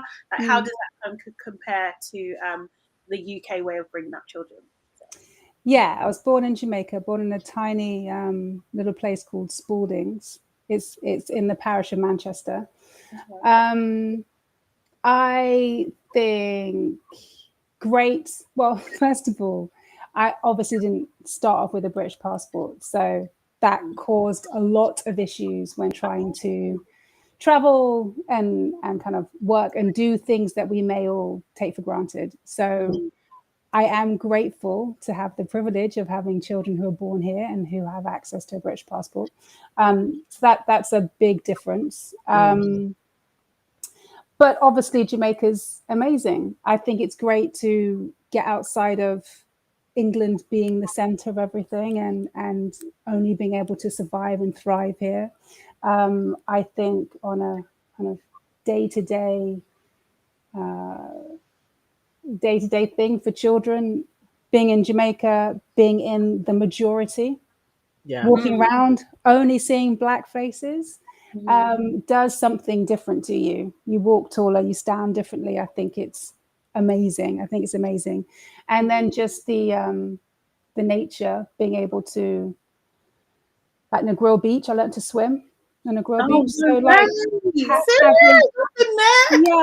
So being around, being able to really touch things, learning how to kind of navigate that world and just be in the real world, I think is amazing for children. Seeing those big, expansive, open spaces is amazing. You don't often get that in certain parts of England and definitely in London. So that is good. My house in Jamaica is on a orange farm. So again, seeing these big vistas help, and it also helps prevent Alzheimer's. So that is great. Growing up with real, natural, home cooked food, all of that. I love the advantages of obviously having children here. The passports, the access, it is amazingly useful, and I'm very grateful for it. So I'm not sure if that's what you asked me. What's the difference? Or but yes, born in Jamaica. A lot of people don't always double take. I think because of how I speak. But I was actually born in Jamaica, then I went to DC, to Washington. And then randomly moved to Bristol. So having gone from like black, like, and then that was weird because everyone was just like, your accent's weird. You're like, what are you doing? Your hair's natural. What's happening? Yeah. So school was fun in Bristol. Me, the only one in the village. But yeah. How long was you in Bristol for? Say it again. How long was you in Bristol for? 10 years. 10 years. 10 years. Yeah. So, wow. So the end of primary school into secondary school. Okay. Yeah. And that's when you came to London. And then I went to Cambridge to do a dance degree. I went to stage school in Cambridge. Then I came to London to work. Yeah. Okay. Yes, I did know that you'd done dance. Why did I know that? I think maybe through the You see me in some music videos from back in the day. Probably it's true. Oh wow. Yeah, or maybe the gold bikini from the Brits ages ago, Kanye West, when he's had all the like golden girls. Yeah, so that's my era. I'm old. That's how long ago I was active on the scene. You're the foundation, Nina. What are you talking? That's when we were about. Okay, sorry, no, we are fine wine. I remember. I swear to God, I feel like that was the Mobos, wasn't it? No, that was the Brits. It was the Brits. Okay. It was, what did the Mobos do? I don't think I haven't. I didn't do the Mobos. I did the Brits a few times. I remember seeing that, but I feel like I was there seeing the girls go through. But at that time, I was styling. But I remember that golden, and I'm not the parade of like 100 girls naked. Me, yeah. But that's crazy. I know there were probably loads of things that you did, and I was probably like, don't Google. Yeah. Are you quite embarrassed by that era, or yes? Do you know what it is? I think now that I'm an agent, I just think it's a bit weird. Like if you Google me and you see everything I've done, you're like, you've done all of this, and like what? So now you're an agent. Do you still want to be on stage? And what do you want to do? So I think it might be confusing for people, and actors really need to feel secure as everything that they've got going on, everything they're battling, and just how crazy the industry is for them. I think because of how old I am, internet was just kind of kicking off. So I still, when I was working, my agent would still send me paper contracts. We were still doing things on like landline. Yeah. Meaning that if you Google, there won't be as tons of like embarrassing images and that sort of stuff. It's not kind of there, or my name will be linked to it won't be searchable. So it's not that much you can search. And I modeled well. I wasn't like a top model, so it would just be girl in that catalog. It wouldn't be. You were on Next Top Model. I was. Yes, I was. I was. Yeah. Britain's Next Top Model, like the second season of Britain's Next Top Model. Leads on to my question, actually. So with your modeling, was that the dream? No, that wasn't. I wanted to be a jazz singer. Yeah, I wanted to sing jazz. Yeah, wow. I like Billie Holiday. I loved it. I loved it all. And basically, my stage school were like, you should just model. Like, why not? Why don't you just do that? And I was like, well, I don't want to model. And I remember coming out of a singing exam going, oh God, you could just do this. You could just model. You wouldn't need to do this. And I was like, but I want to do this. I really want to do this. So I applied for agencies, and I worked as a dancer and I worked as an actor, but modeling is where I did It's where I got more bookings in. Oh. So it's always a difficult one for me. No, I didn't dream of being a model. I loved being able to travel the world. I loved being in these amazing sets and locations and doing all of that. And I went everywhere and shot with everyone. That I loved. And I got to travel to some amazing places. But I was surrounded by a lot of people I didn't connect with. It's, you know, a lot of people on a different agenda. I remember when I was doing well in modeling, some people were like, you should just go and date a footballer and that would be really good for your PR and go and do this or get snapped coming out of this club. I was just like, that's not really, I don't think that's not an aim of mine to do that. And fair play, if that is your trajectory, if that is what you aim for, awesome. I'm happy that you can be honest about that, but that's not what I was into. So you don't have that much creative control either. You just are like, you are a hanger, you know? You are a blank canvas. Can you make yourself into this? Can you mold yourself into this? So no creative control at the level I was at. You know, if you got to the next stage, then you could maybe go in and have a conversation about what it is you're doing. But majority of the time, you don't have any creative input in it. I do remember that about you in terms of like every time I came across you, you were always nice. And I remember a couple of things about you, that you were Jamaican, real Jamaican. You were always super nice, and you were so bloody hardworking. Like I think probably outside of my circle of people, probably one of the first, like, okay, she's a high achiever. Like like I definitely saw that about you, just like, oh whoa, like you're on a different work ethic.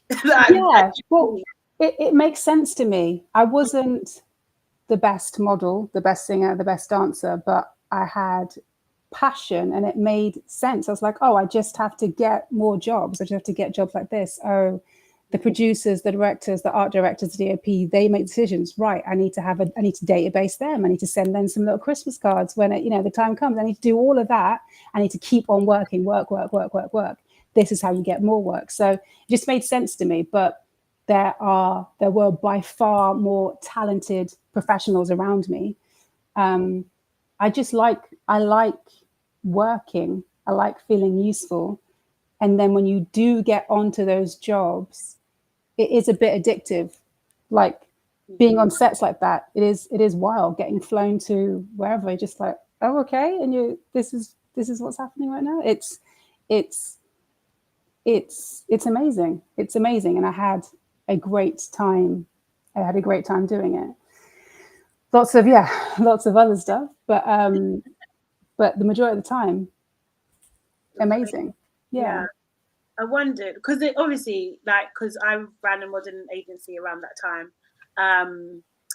We were very young and didn't know anything. Do you know what I mean? But you definitely was just like, okay, whatever Nina's doing, this. Do you know what I mean? Like, some of my models were just like, okay, watch her, because she knows what she's doing. Match her attitude, match her energy. Like, do you know what I mean? Because you was just always on point. And also having, like, I never, and at that time, a lot of people had very, like, grand ideas, I think, do you know what I mean? Or, like, thought that because, I don't know, this was the area of, like, maybe, like, the video model and stuff, like, do you know what I mean? Like, kind of, so, like, a career path was being formed almost at that time, but people wanted it, like, right now, do you know what I mean? And it was just, like, having ideas of grandeur really. But I always saw that you was, I'm not saying that you wasn't ambitious or anything like that, but you was always very, very grounded. Do you know what I mean? Like, and just like almost like laid back, but still working at the same time, which is very rare, right? So you usually have this like very, like really intense people, like, the jobs and things and everything. But you weren't like that at all. And I just, like, where did that? Well, I was really grateful. Like, it's a wild job to do. And again, it's not something I dreamed of doing. I did it because I can. It's not a skill to be born with certain bone structure or a certain height. Yeah. That's not anything I've achieved. That is down to my parents. So I was grateful to be in positions I was in. I was grateful to travel, and I got it. Like, I got that this is a game, you know. This is, and people taking it so seriously, and because it's image based, you can be like, oh, but it's because of me, because this eyelash is out of place, or because I'm fat, and because I'm this, and because I'm that. Like, I got it. It makes sense to me. And like I said, I was surrounded by some amazing models that we know that are still working today, surrounded by awesome creators and talents that who have achieved amazing things. I think I just liked the business side of it. I liked the people who made the decisions. I was like, okay, this makes sense. I appreciate, even more so now being an agent, I appreciate the agent's role and what they do. And I get you can't do it on your own. And it just made sense to me. But I also didn't take it as seriously. You can't take, because it can get taken away in a second. Any of us, you know, 2 steps away from being in situations that that we don't want to be in. So I was always took it with a pinch of salt. And again, the industry is fickle, isn't it? And you're and I'm in it, being reminded of it every single day. I'm on set with people who are telling me I'm fantastic, telling me I'm amazing, telling me I'm this, telling me I'm that, who were airbrushing me, who are retouching me there on the other side of the room. You're taking the shot, you're sitting in a massive screen, and they're being like, can you do this? Can you do this? Can you pull this? Can you do it? Right there. And then the shot's getting sent over somewhere else to have more manipulation, more this, more that, more tweaking. And that you just said I was amazing. So, you know, I was taking it, you know, trying not to take it too personally, because it can really affect the way you look at yourself, your understanding of what beauty is, what worth is, you know. Yeah. And it's not real. I can see it's not real. So yeah, I tried to always just go into it with that approach. And also I was the only one, you know, I was always booked as the token, the non-white person with a blonde and probably a redhead at the time. That was the most diversity, me as a mixed race woman. So, you know, I was grateful to be there. That's interesting, because it's not in our rundown, but I remember at that time I was styling for Pride and Rewind magazine. And it was Yes. probably right at the beginning of the emergence of mixed race women, kind of like mixed race, big hair, so not Mixed relaxed, race in the hair. Yeah. big hair Yeah. being kind of everywhere. And yeah, just as you fitted that profile, I'm thinking, did you do Vodafone? I swear I have an image of you doing a Vodafone advert. I did. Yeah. Samsung, Nokia, the I, that shot. yeah, because Yeah. mobile is so new in it. So it's like I remember seeing that. But was you really aware of, okay, my look is particularly in and it could shift to somebody else? I was aware that the mixed race girl, the mixed race girl with curly hair was a look. Yeah. So when I did cut my hair, it was like catastrophic for my Jamaican and American family. They're like, well, what have you done? Why have you cut your hair? And then in the industry, they're like, wow, you've cut your hair. What are you doing? But yeah, it was definitely a look, wasn't it? The mixed race girl with the curly hair. Yeah, that was what mixed race girls look like. Why did you cut your hair at that time? It was kind of a I'm not my hair sort of thing. Like, and I knew I just always wanted to try short hair, because it can get so limiting. You have to stay the same measurements. You can't change your hair. You can't do anything. You got to stay as your headshots. That I was just like, let's kind of switch it up a little bit for me. And I was older in the game then, so I was like, I know I can work. I'm capable. I know what I can do. So it didn't affect me kind of bookings wise, but everyone was like, why have you done this? Your hair, what are you doing? But yeah, it was definitely a look, the mixed race girl with the hair, you know, and I'd done that. On everywhere. Mm. Next question that's actually just come up is also, so tell us a little bit about your work with Identity Agency Group. Like, what is it Okay. that you do? Yeah. So by day, I work at an agency called IAG, Identity Agency Group. We have Black owned. Majority of our talent are non-white. And I oversee a board, like the developmental board, and I have a list on IAG as well.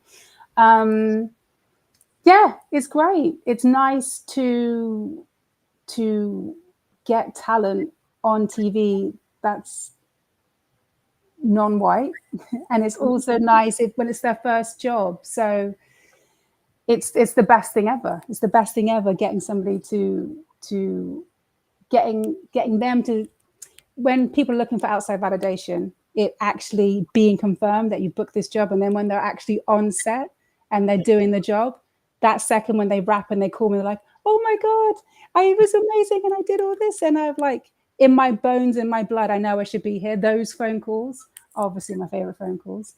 But yeah, so basically day to day, I am helping, supporting actors, and I have some models work in film and TV. So there's models in there as well. There are some models on there, yeah. Yeah. Well, yeah. All have a training in acting, though. But yes, you may know them as models. Me and Auntie Nana, we think that we should be actors.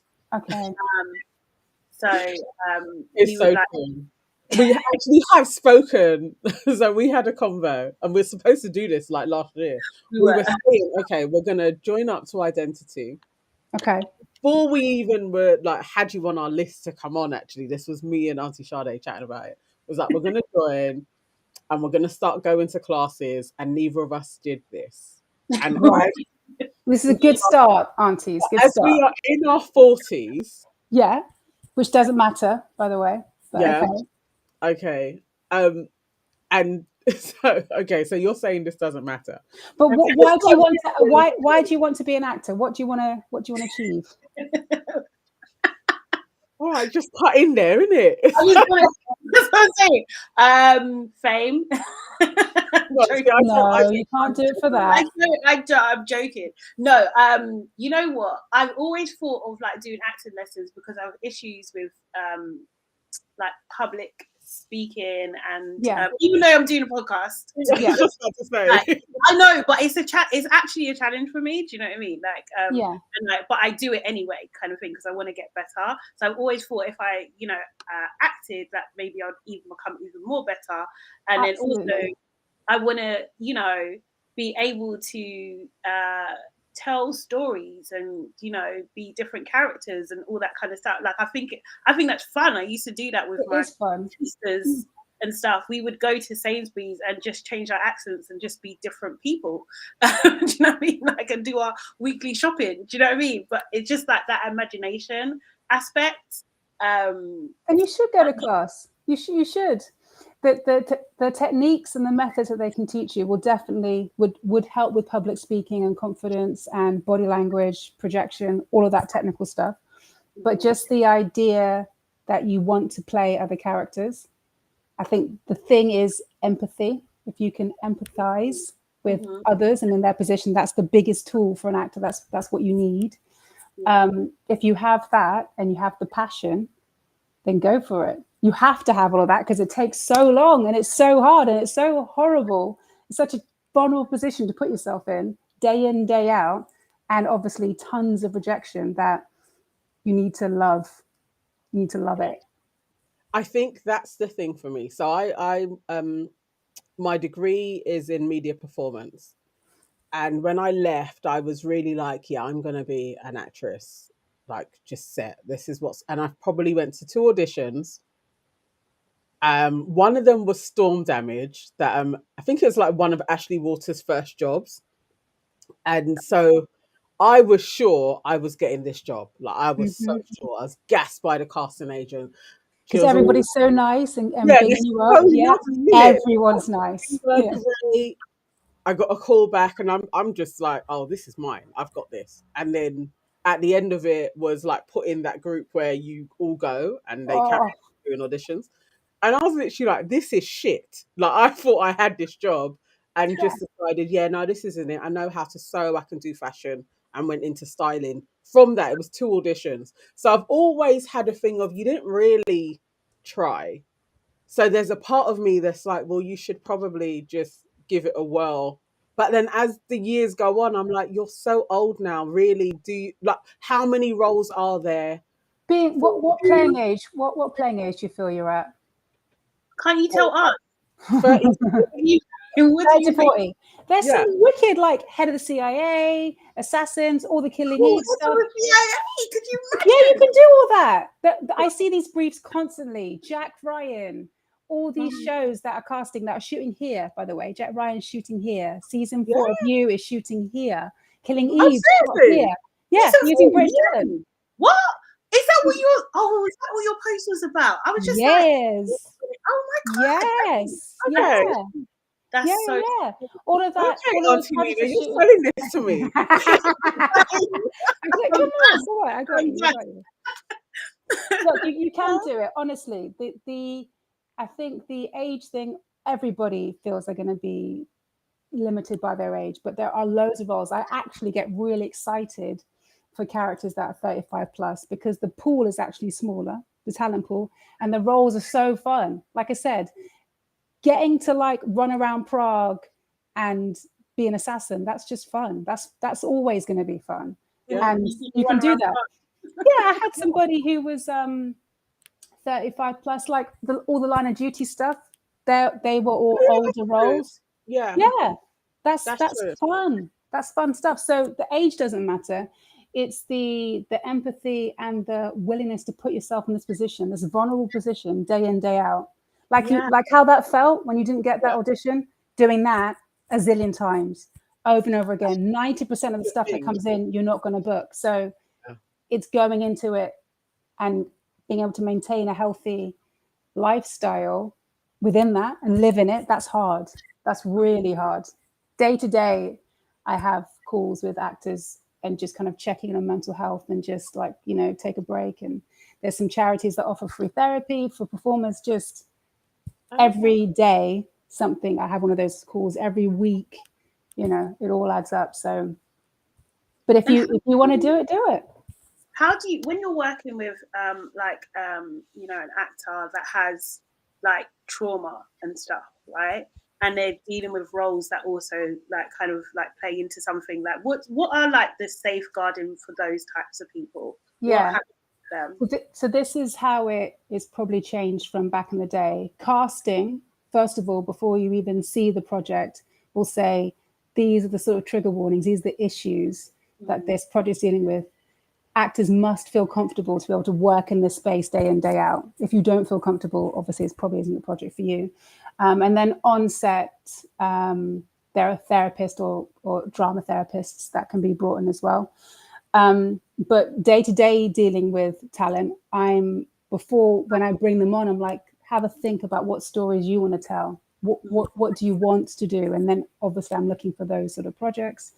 And then just asking them to check in with themselves, mainly making sure that they have a team around them. So just people who get it, their little safe space, because often friends and family, and I'm working with a lot of non-white talent, this sometimes isn't the first choice for that your family want for you. So like you have to have actors or creatives around you who get it, who get what you're doing, who get the stakes. So sometimes obviously they're doing their day job, they're coming back, taping for projects like you and sending it to me at 1 o'clock in the morning. It's like, you've got to have people who can support you doing that, because you know that's difficult. So it's about having those people in place, but then urging the actor to think about all their trigger points. And yes, obviously sexual scenes could be a trigger for someone, but also touching someone's ear could be a trigger for somebody else. So you need to know what your sensitive issues are for you, what triggers you. And these are sort of things that we're talking through with potentially a intimacy coordinator before. Okay. And also before we go into a project. And then also every time someone takes for anything with any very heavy issues or nudity, Yeah. at every point I'm like, only if this resonates with you, tape for it. I've had people turn down Game of Thrones tapes, turn down new tapes, turn down all of those sort of things because of the type of role, one reason, and for religious reasons, because it's dark arts, you know, that sort of stuff. But as you go along the process, I keep on checking. Are you sure you're okay with doing this? Are you sure? Because this content will live forever. This is not a stage play. This is film and TV. This is going to be digitalized and live forever. Are you okay with this? So with that, sorry, I'm kind of going off script a bit, but I'm very interested in what you're saying. But You can be an actor, I understand. Do you think that you because what you talk that's caring, isn't it? Do you know what I mean? Yeah. Like you're caring about the person and thinking about their longevity and stuff and everything like that. And sometimes I feel like it seems like some actors almost like a conveyor belt kind of system for them. Do you know what I mean? And I wonder whether is it because you're working with like non-white talent and that resonates with you while you're going that extra mile? Deep. Yeah, it's because I've been there, and I've been in these exact situations in disgusting times. You know, when you are the only one, when you bring your makeup, when no one understands what to do with your hair, all of that sort of stuff. Been there, lived that for many years.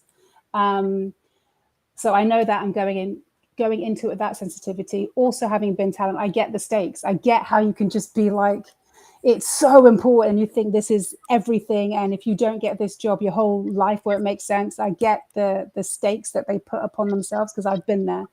I haven't been in a director's meeting with someone like the directors for you, but I have stood in front of Pharrell and blanked. I have done that with Will.i.am. I've gone down to all those final cuts for all the girl bands and all that sort of stuff and bottled it. So I do get that feeling.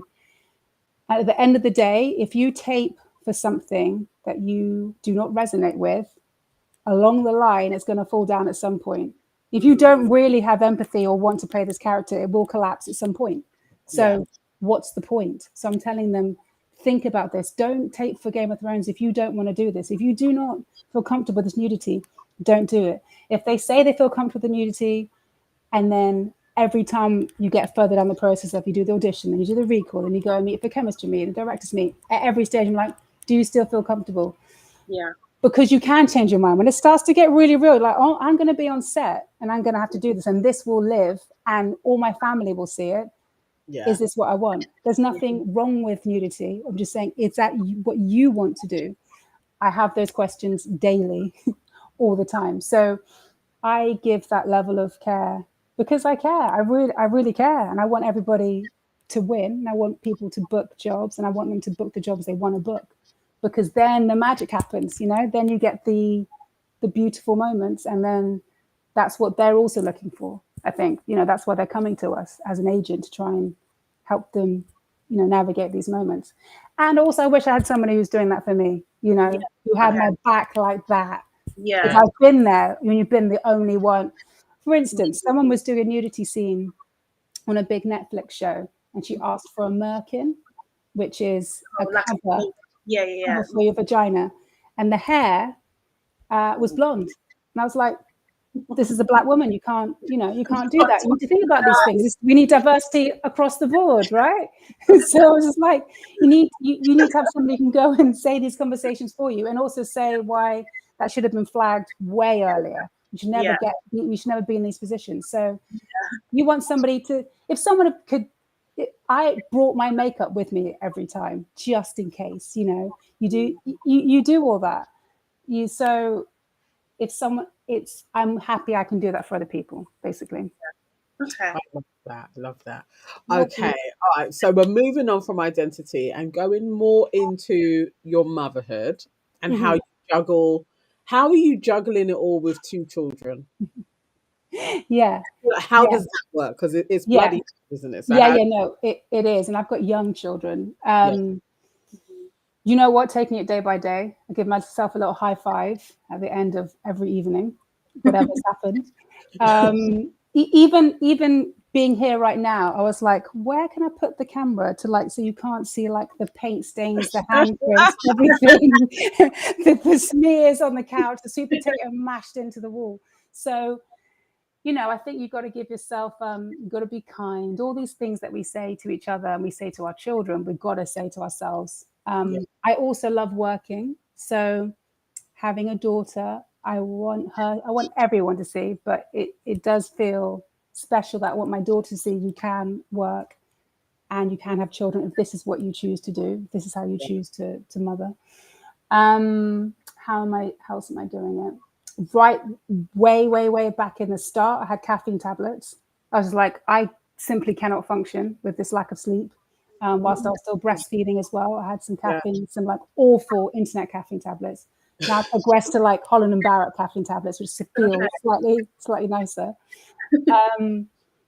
But yeah, really trying to use my time really efficiently, like doing the washing up whilst listening to Oprah. Everything is trying to just use my time as efficiently as humanly possible. Yeah, and then every so often it doesn't work and it all collapses and you know it all goes wrong.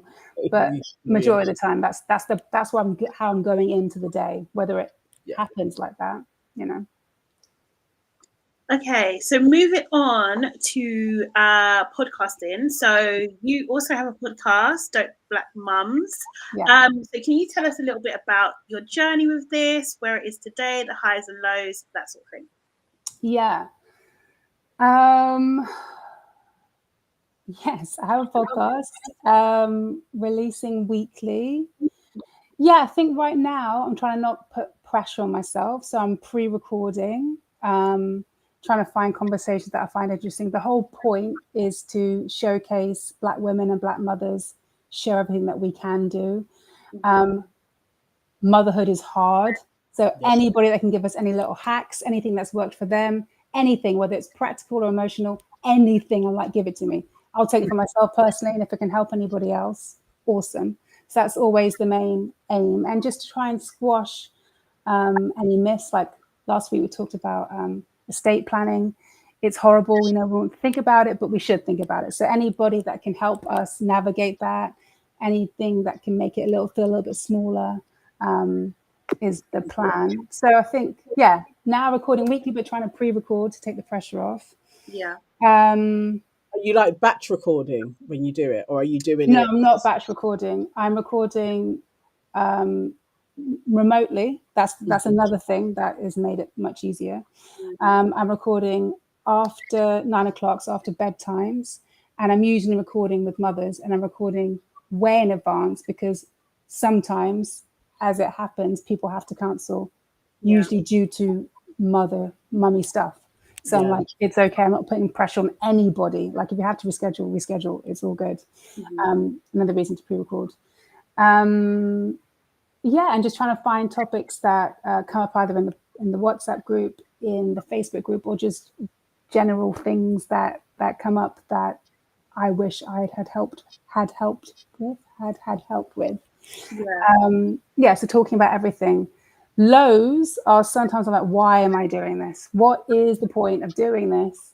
And then the highs are when someone comes back and says, this was brilliant. Like I've done an alopecia podcast with a little girl who has alopecia and her mum.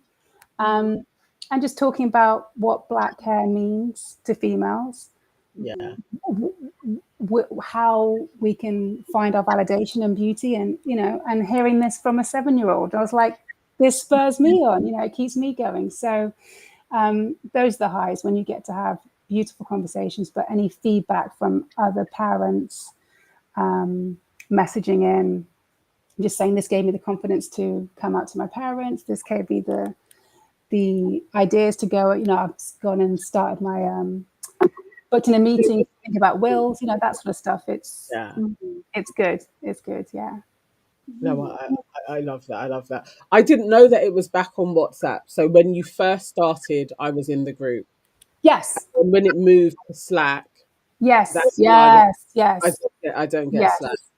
Yeah. And that's funny. Yeah. So I then I trailed off because it was like, it's a lot. black. Yeah, I just don't get it. Yeah, it's a lot. So now there's 3 WhatsApp groups, Wow. and there is a private Facebook group, and take it or leave it. You know, if there's something you want to talk about, awesome. If you don't want to talk for months, awesome. As I do as well. Sometimes I dip in and talk, sometimes I don't. It's there if you want to share anything, celebrate, moan, bitch, rant, whatever you want to do. It's a space. The commonality is we're all women, all black mothers. So you have that baseline there, mainly from England, but there are some people from outside of England. And yeah, you can just talk and share if you want. You know, it is totally down to you. It's free. You don't need to, you don't need to share. There's no pressure, but it's there if you want to.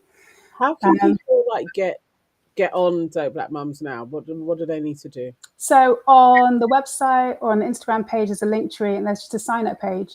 And all we need to verify is that you are actually a black identifying woman who has a child.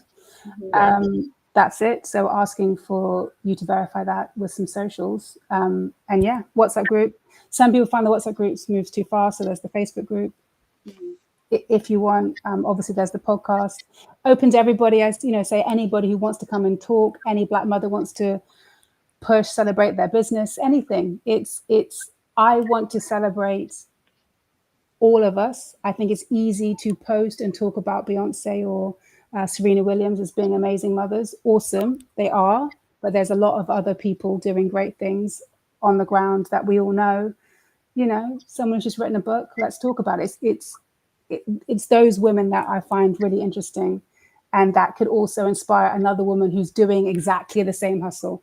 Everybody's working full time, and you've managed to write a book at nighttime. Awesome. Like I said, it's brilliant to celebrate and talk about Serena, but there are other stories that we can celebrate right here.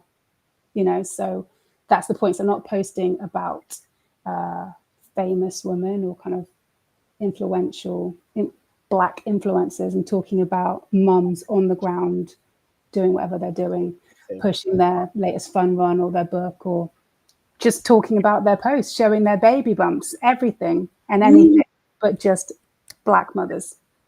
Do you see yourself as like a leader? No, I would I'd actively no. You're like a reluctant leader, because this is like, it's like you're literally like service. Like this, it's like your gift is service. No, I actually sit there and think I wish I could be doing more. But seriously? Yeah, no, I do. I sit there and think, you know, there's a lot of, we've got one life and there's loads of things I'd like to do. No, I would never ever, because I don't think I am a leader. I think I'm simply amplifying someone who's just written a book whilst having 2 kids, whilst doing it on a lunch break. And I think that's amazing, and I can post it. Whoever sees it, great. It's not just that though, because it's you're actually cultivating community as well. I mean, in a world that doesn't like that for us. You know what I mean? Yeah, and I hear you. I think it's a WhatsApp group which is free to set up. You know, I think everybody's in the WhatsApp group that's supporting. When women come in and like, I need help. Has anybody got either like a practical remedy of teething, this, my child just refuses to go to school, what can I do? And when that conversation happens and you're like, or you realize it's not just my child that's refusing to do this. Yeah. It's those moments at the community. I simply have said, here's a WhatsApp group, which is free. Send me your number and I'll add you. I do not think of it as a leader. I think of it as simply that I can. I think you are. And maybe that's leadership. Leadership has like dodgy connotations to it in like how people kind of portray it sometimes. But I think you definitely are. Being a part of the group, you was always very welcoming to everybody. I think that's a sign of good leadership. Because if everybody can go into a space and feel like, you know what, there's one person that's like, are you okay? Use this space, like get in contact with people. They just set the dynamics of this is going to be a nice welcoming space. That to me is a good leader. That's leadership. And you set that groundwork. Like I got the invite from you. Like, so it's Mm, like it was that to me is leadership, and you was always very gracious to everybody. It never kicked off on there. Like I don't know how it could have gone on, but when I was in there, and it was probably for a good year, it was like yeah. everybody was super nice and chilled. And I think you set that tone. That wasn't coming from anybody else. That to me is a leader. Do you know what? I'm just looking for any space where we can get a little love. Like, I find life difficult, and I find walking through life as a woman, as a mixed woman, as a black woman, difficult. I think it's painful. And I see this all around me. I see all of us. I see it all, and it makes me sad. And I have children, and it makes me sad. And I'm just like, anything we can do, you can have a little space just to be yourself and be unfiltered and just chat your chat. Yeah. Brilliant. You know, you haven't got to put any airs on. Just say what you want to say, and just almost like taking your bra off at the end of the day. You know, you can just like just chill. Then that makes me happy. That is what I see it as. Well, it's brilliant what you're doing. You know what I mean? So keep going. Obviously not at your detriment. Yes. Yeah. But yeah, it's definitely impactful. Yeah, it's impressive, man. Shall we jump to the next section? Yes. Yeah. So my dear. Okay, so this is quick fire round. Okay. Got my drink ready. Yeah. These are quick probing. Go on, Auntie Sade, you are first. Yeah, what first comes to your head, nothing too deep. But can you give me 3 of your truly dope characteristics? 3 dope characteristics. Big laugh. Mm-hmm. Dope characteristics. Natural hair. Okay. Mm-hmm. Yeah, we love that. Dope. No.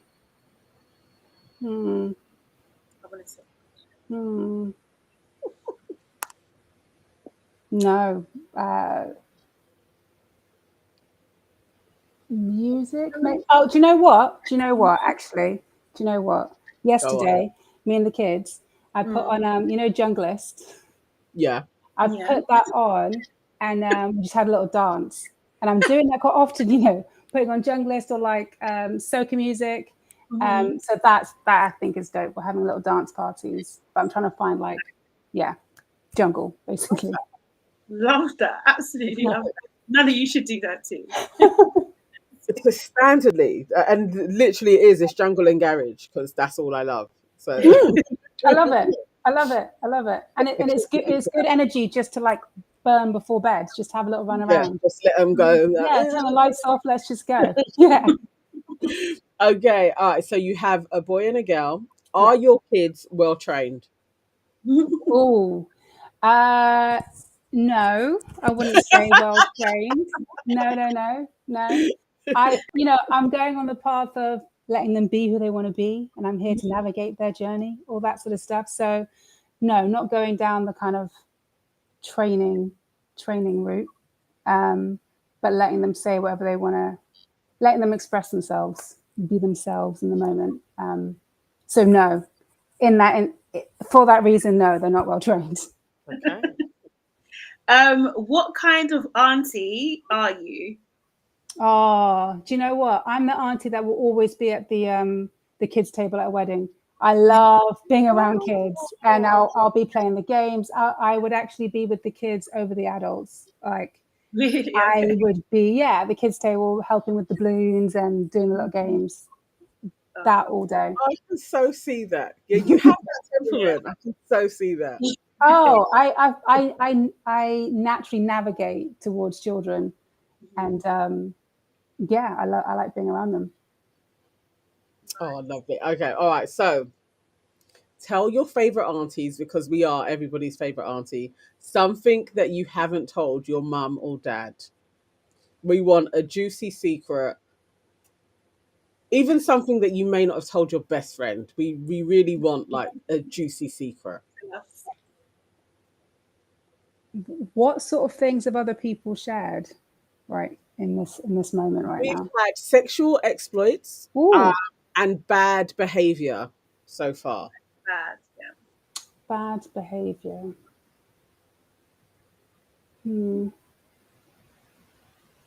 Yeah, I suppose there are a lot of sexual exploits that I Some haven't gems of that. shared with my mother. Yeah, I mean, you know, modeling, you get yourself into a lot of spaces and a lot of rooms, and everything always felt a bit open, a bit like, you know, you just never know where the night's going to take you.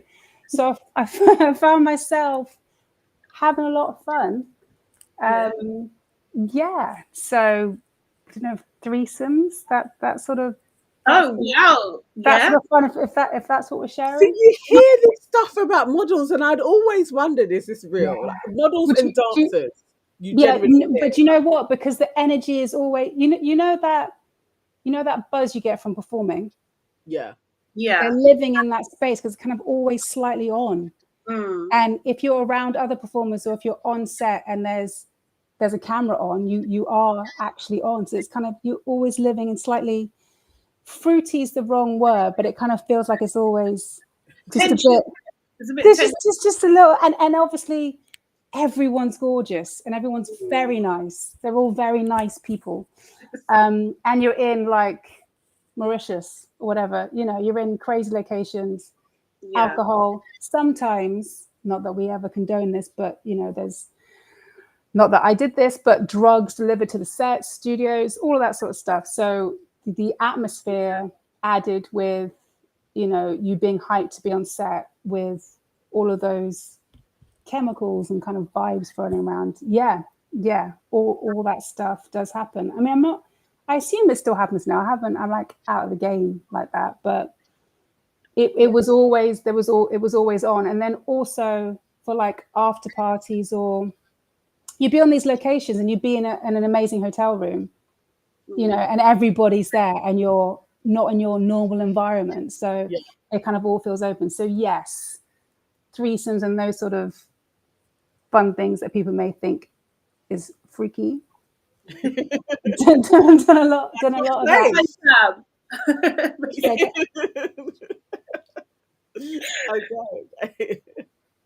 Okay, so now tell us something that tell us like a highlight, something that you're really proud of. I met Stevie Wonder once. That was, yeah. Like, I'm not sure if you remember when he came to London, he came to the O2, and I love Stevie Wonder. And I didn't think he'd ever do a concert here. I never thought I'd meet him, and I got tickets and I was really excited. I was waiting for my friend, and I was waiting at the merchandising bit of the O2 for her to come. And I was just chatting away like I do by myself to like the people on the stand. And then this guy came and stood next to me. And as I was looking through all the kind of merchandise, it's like, oh, who's that guy there? And it was Stevie Wonder's brother. And he gave us all access kind of backstage passes. Yeah. And I didn't, you know, people say this, you didn't think you'd do it, but I was like, we're sitting here, and he came and found us, gave us the passes. We watched the show and then went back set and had this jamming session. And I've met, fortunate enough to meet a lot of influential people and famous people, and I've always been fine, doesn't kind of bother me. But Stevie, I was like, I had to take myself into a corner. I was like, right, what am I going to say? Like, don't like, what do you want to say? I had to give myself some like party line, because I knew I was going to just be like, well, you're amazing, I love you, just like completely lose it, which I did, even though I gave myself a little pep talk. But yeah, that was cool. And just being backstage and like that jamming session afterwards, where it was just the musicians and just yeah, it was one of those moments where you're just like, this is amazing. So yeah, that was a good moment. Cool. I'd love that. I'd love that. Cool. Legend. Do you have a family saying? Is there a saying in your family that has gone around that you absolutely hold on to or you firmly reject? My mum used to say safe and sensible, and she she also used to say just be well, I'm not sure how to say this, careful with how you cut your weed, basically, like don't lace it with anything. So, I love that. that always stayed with me. She used to say that because I used to travel a lot, and all these modeling jobs, I used to travel myself. Well, I used to travel myself, but obviously with a crew. Yeah. She always used to say that sort of thing before I flew, like just be careful. Yeah. Yeah. It's a good one though, actually. Yeah, it is.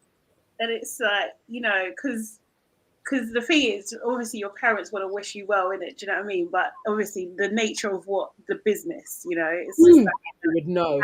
awareness. Yeah, it's just the access, and just to be aware, as it can go left really fast, can't it? Yeah. Especially if you're abroad, especially if they're only female, especially if you're young. I was very young doing all of these things, so yeah. And obviously we've all seen that happen, so it was just keep your wits about you. I like that. No, definitely. And our final question is, well, you have a choice. Either you can give us a dilemma that you want us to solve, because we're great at that, solving things. We give the best advice, being the aunties that we are.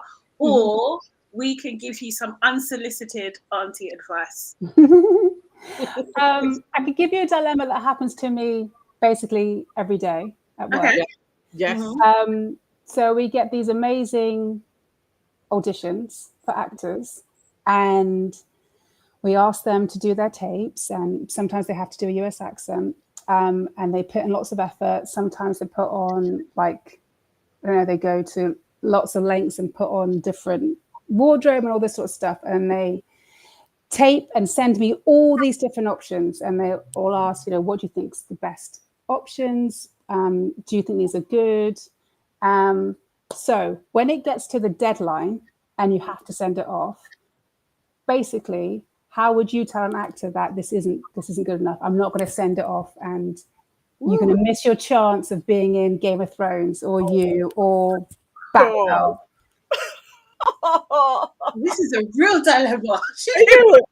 Because now remember how excited they are. You're excited. Yeah. If you got to tape for you or Jack Ryan or these shows, Bridgerton, the offshoot of Bridgerton, which is casting right now, all these projects that we love. And basically none of them are working. It's not none of them are working. No. It's not gonna go. No. Oh my God.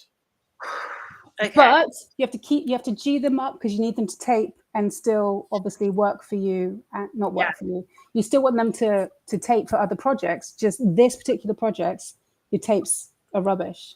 This is hard. Like I'm truly on anguish. Like, oh my God. I would be like, okay, right. But they need to know you believe in them still, and you will still push them for other roles.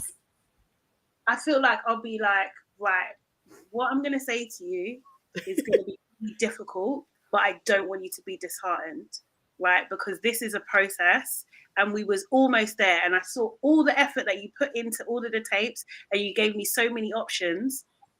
But do I have time to retape though? But what if I just retaped? What if I just retaped and sent you a better option? Do you think I'm good enough to book this role in Jack Ryan or in Game of Thrones? Unfortunately, we've run out of time. So, and also, although what I think, do you know what I mean? Like, I think the world of you, I really do. And I think that there's so much, you've got so much potential. You just need to keep going. You just need to hold on there. Unfortunately, we've run out of time, so we can't go forward this time. But what you need to do is, if you could, I don't know, can you send them links and stuff? Like, if you kind of like look at this for the next opportunity and make sure you kind of put your heart and soul into the next one, then we'll see where we're at.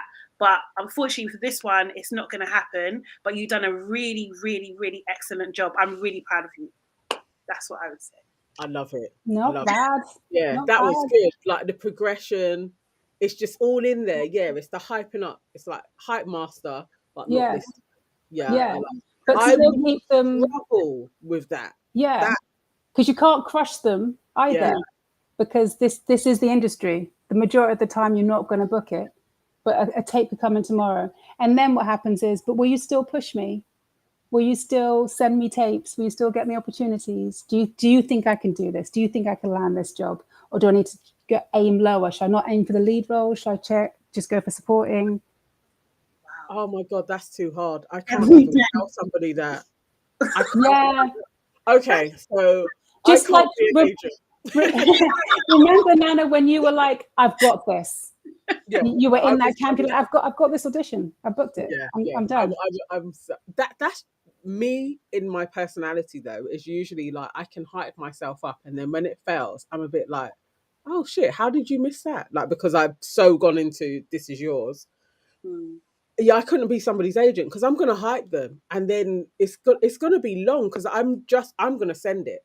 I'm not gonna be an effective agent. Okay, so then if you I'm send gonna it and it's crap, you then risk losing. You risk damaging your relationship with that director, that producer, that casting agent, that network. And will they send you season 4 of Bridgerton? Will you get in there? I'm gonna be shit this time. You're going to be destroying careers. I can't. Oh my! I'd never thought of it like that. Like, actually, yeah, you're that kind of bridge, but yeah, I can't do that. I can't do that because I can't tell them everything Sade said. I'm like, yeah, I could be the hype person behind her. Like, tell them. Yeah, but I can't do. And then I get. But if you could just explain to the casting director this, there's so many ways to play this role that if I could just have a meeting with them, no, not possible. Yeah. I think I'm a pretty good motivator. I can motivate people. Like I think because of what I've done in terms of work, you often have to get people to do things under pressure, like in a short amount of time. Like everything, like with own events, everything's kind of, do you know what I mean? A kind of against you, and you're always on a timeline. And people work best when they're happy and when you get the best out of them. Do you know what I mean? I know how to get the best out of people. I think I do. Yeah. So it's but it's that was a good one. It's hard, like that, like what you're saying, to do that on a daily, that emotion, like because it doesn't stop you feeling their stuff. Do you know what I mean? Like we get the reject as well. We get it first. They say your client hasn't booked this. Sorry, it's not going any further. And they literally give you that much, if that, they give you that much description. So then the client's like, well, why? Did they give any other feedback? I'm like, they literally just said, these 5 people didn't get the role.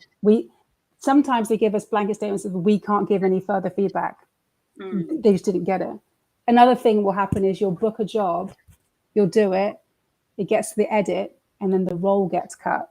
And then you have to have that conversation. And I've had to have that conversation last week for a project that rhymes with schmarvel. And it was disgusting. It was horrible. Can you imagine? Yeah, it's horrible. And I'm like, I need a drink and a cupcake after this. This is hard.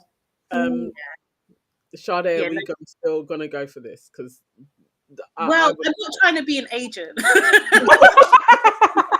No. See, I don't even want to go for jobs. Like what? My role gets cut. My role gets. Oh my god. That's horrific, isn't it? That's the thing. I think because we're mature as well. Yeah, I don't. This if we go either way, because I could just be like, oh, okay, no problem, take it on the chin, or I could just be like, my fucking life. I can't function. I can't get out of bed right now. Actually, I'm going to find out who the casting director. I'm going to actually go down there myself. How about that? Why didn't I get the role? Yeah. Oh my god! Wow. Yeah, I've got a lot of respect to you. I really do, and I've got a lot of respect for your role as well, because literally you're making kings and queens of tomorrow.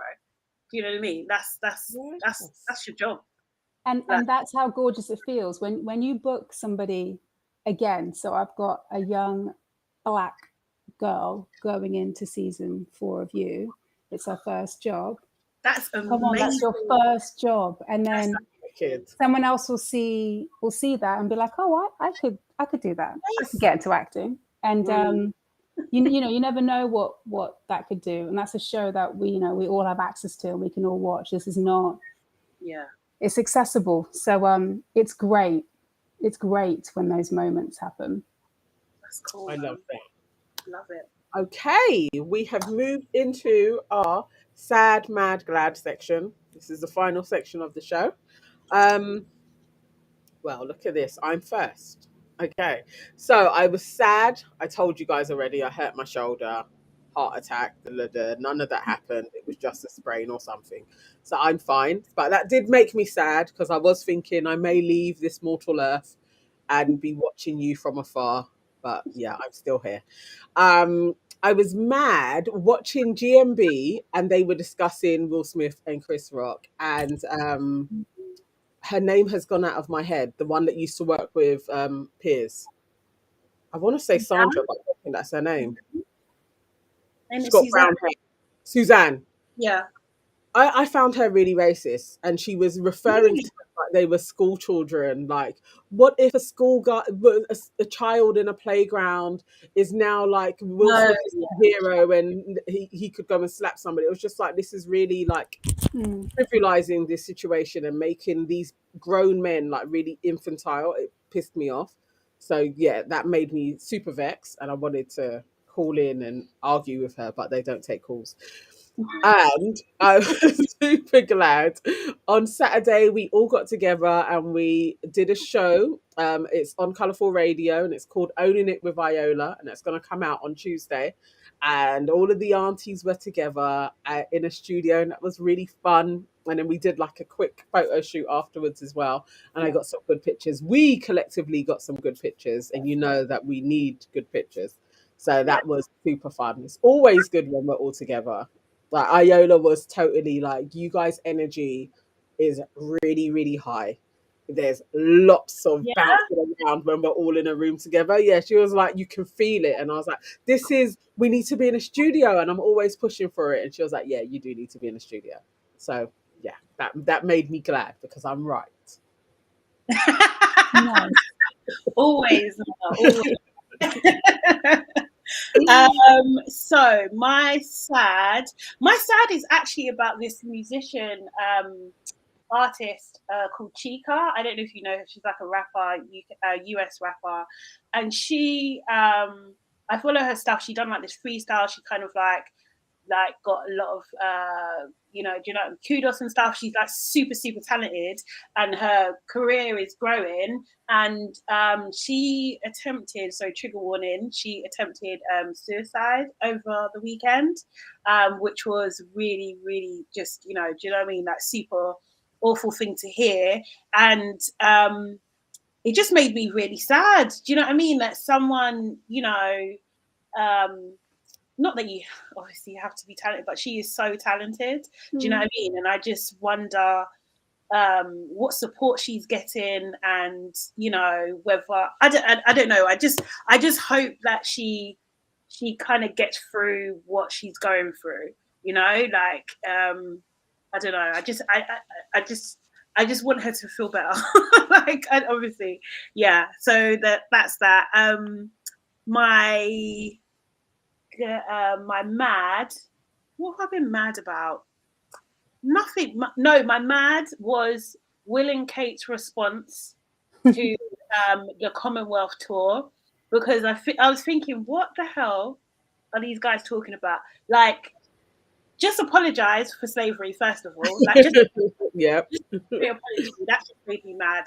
And I just thought, like, they shouldn't have done the tour in the first place. Like, their whole kind of like Twitter thread was just nonsense. And damn right, you're not going to be leading the Commonwealth when it's your time. To be honest, the monarchy is on its way out anyway. So bye. And then my glad is what is my glad? My glad kind of is, because I'm here for the drama. I really am. Will slapping Chris.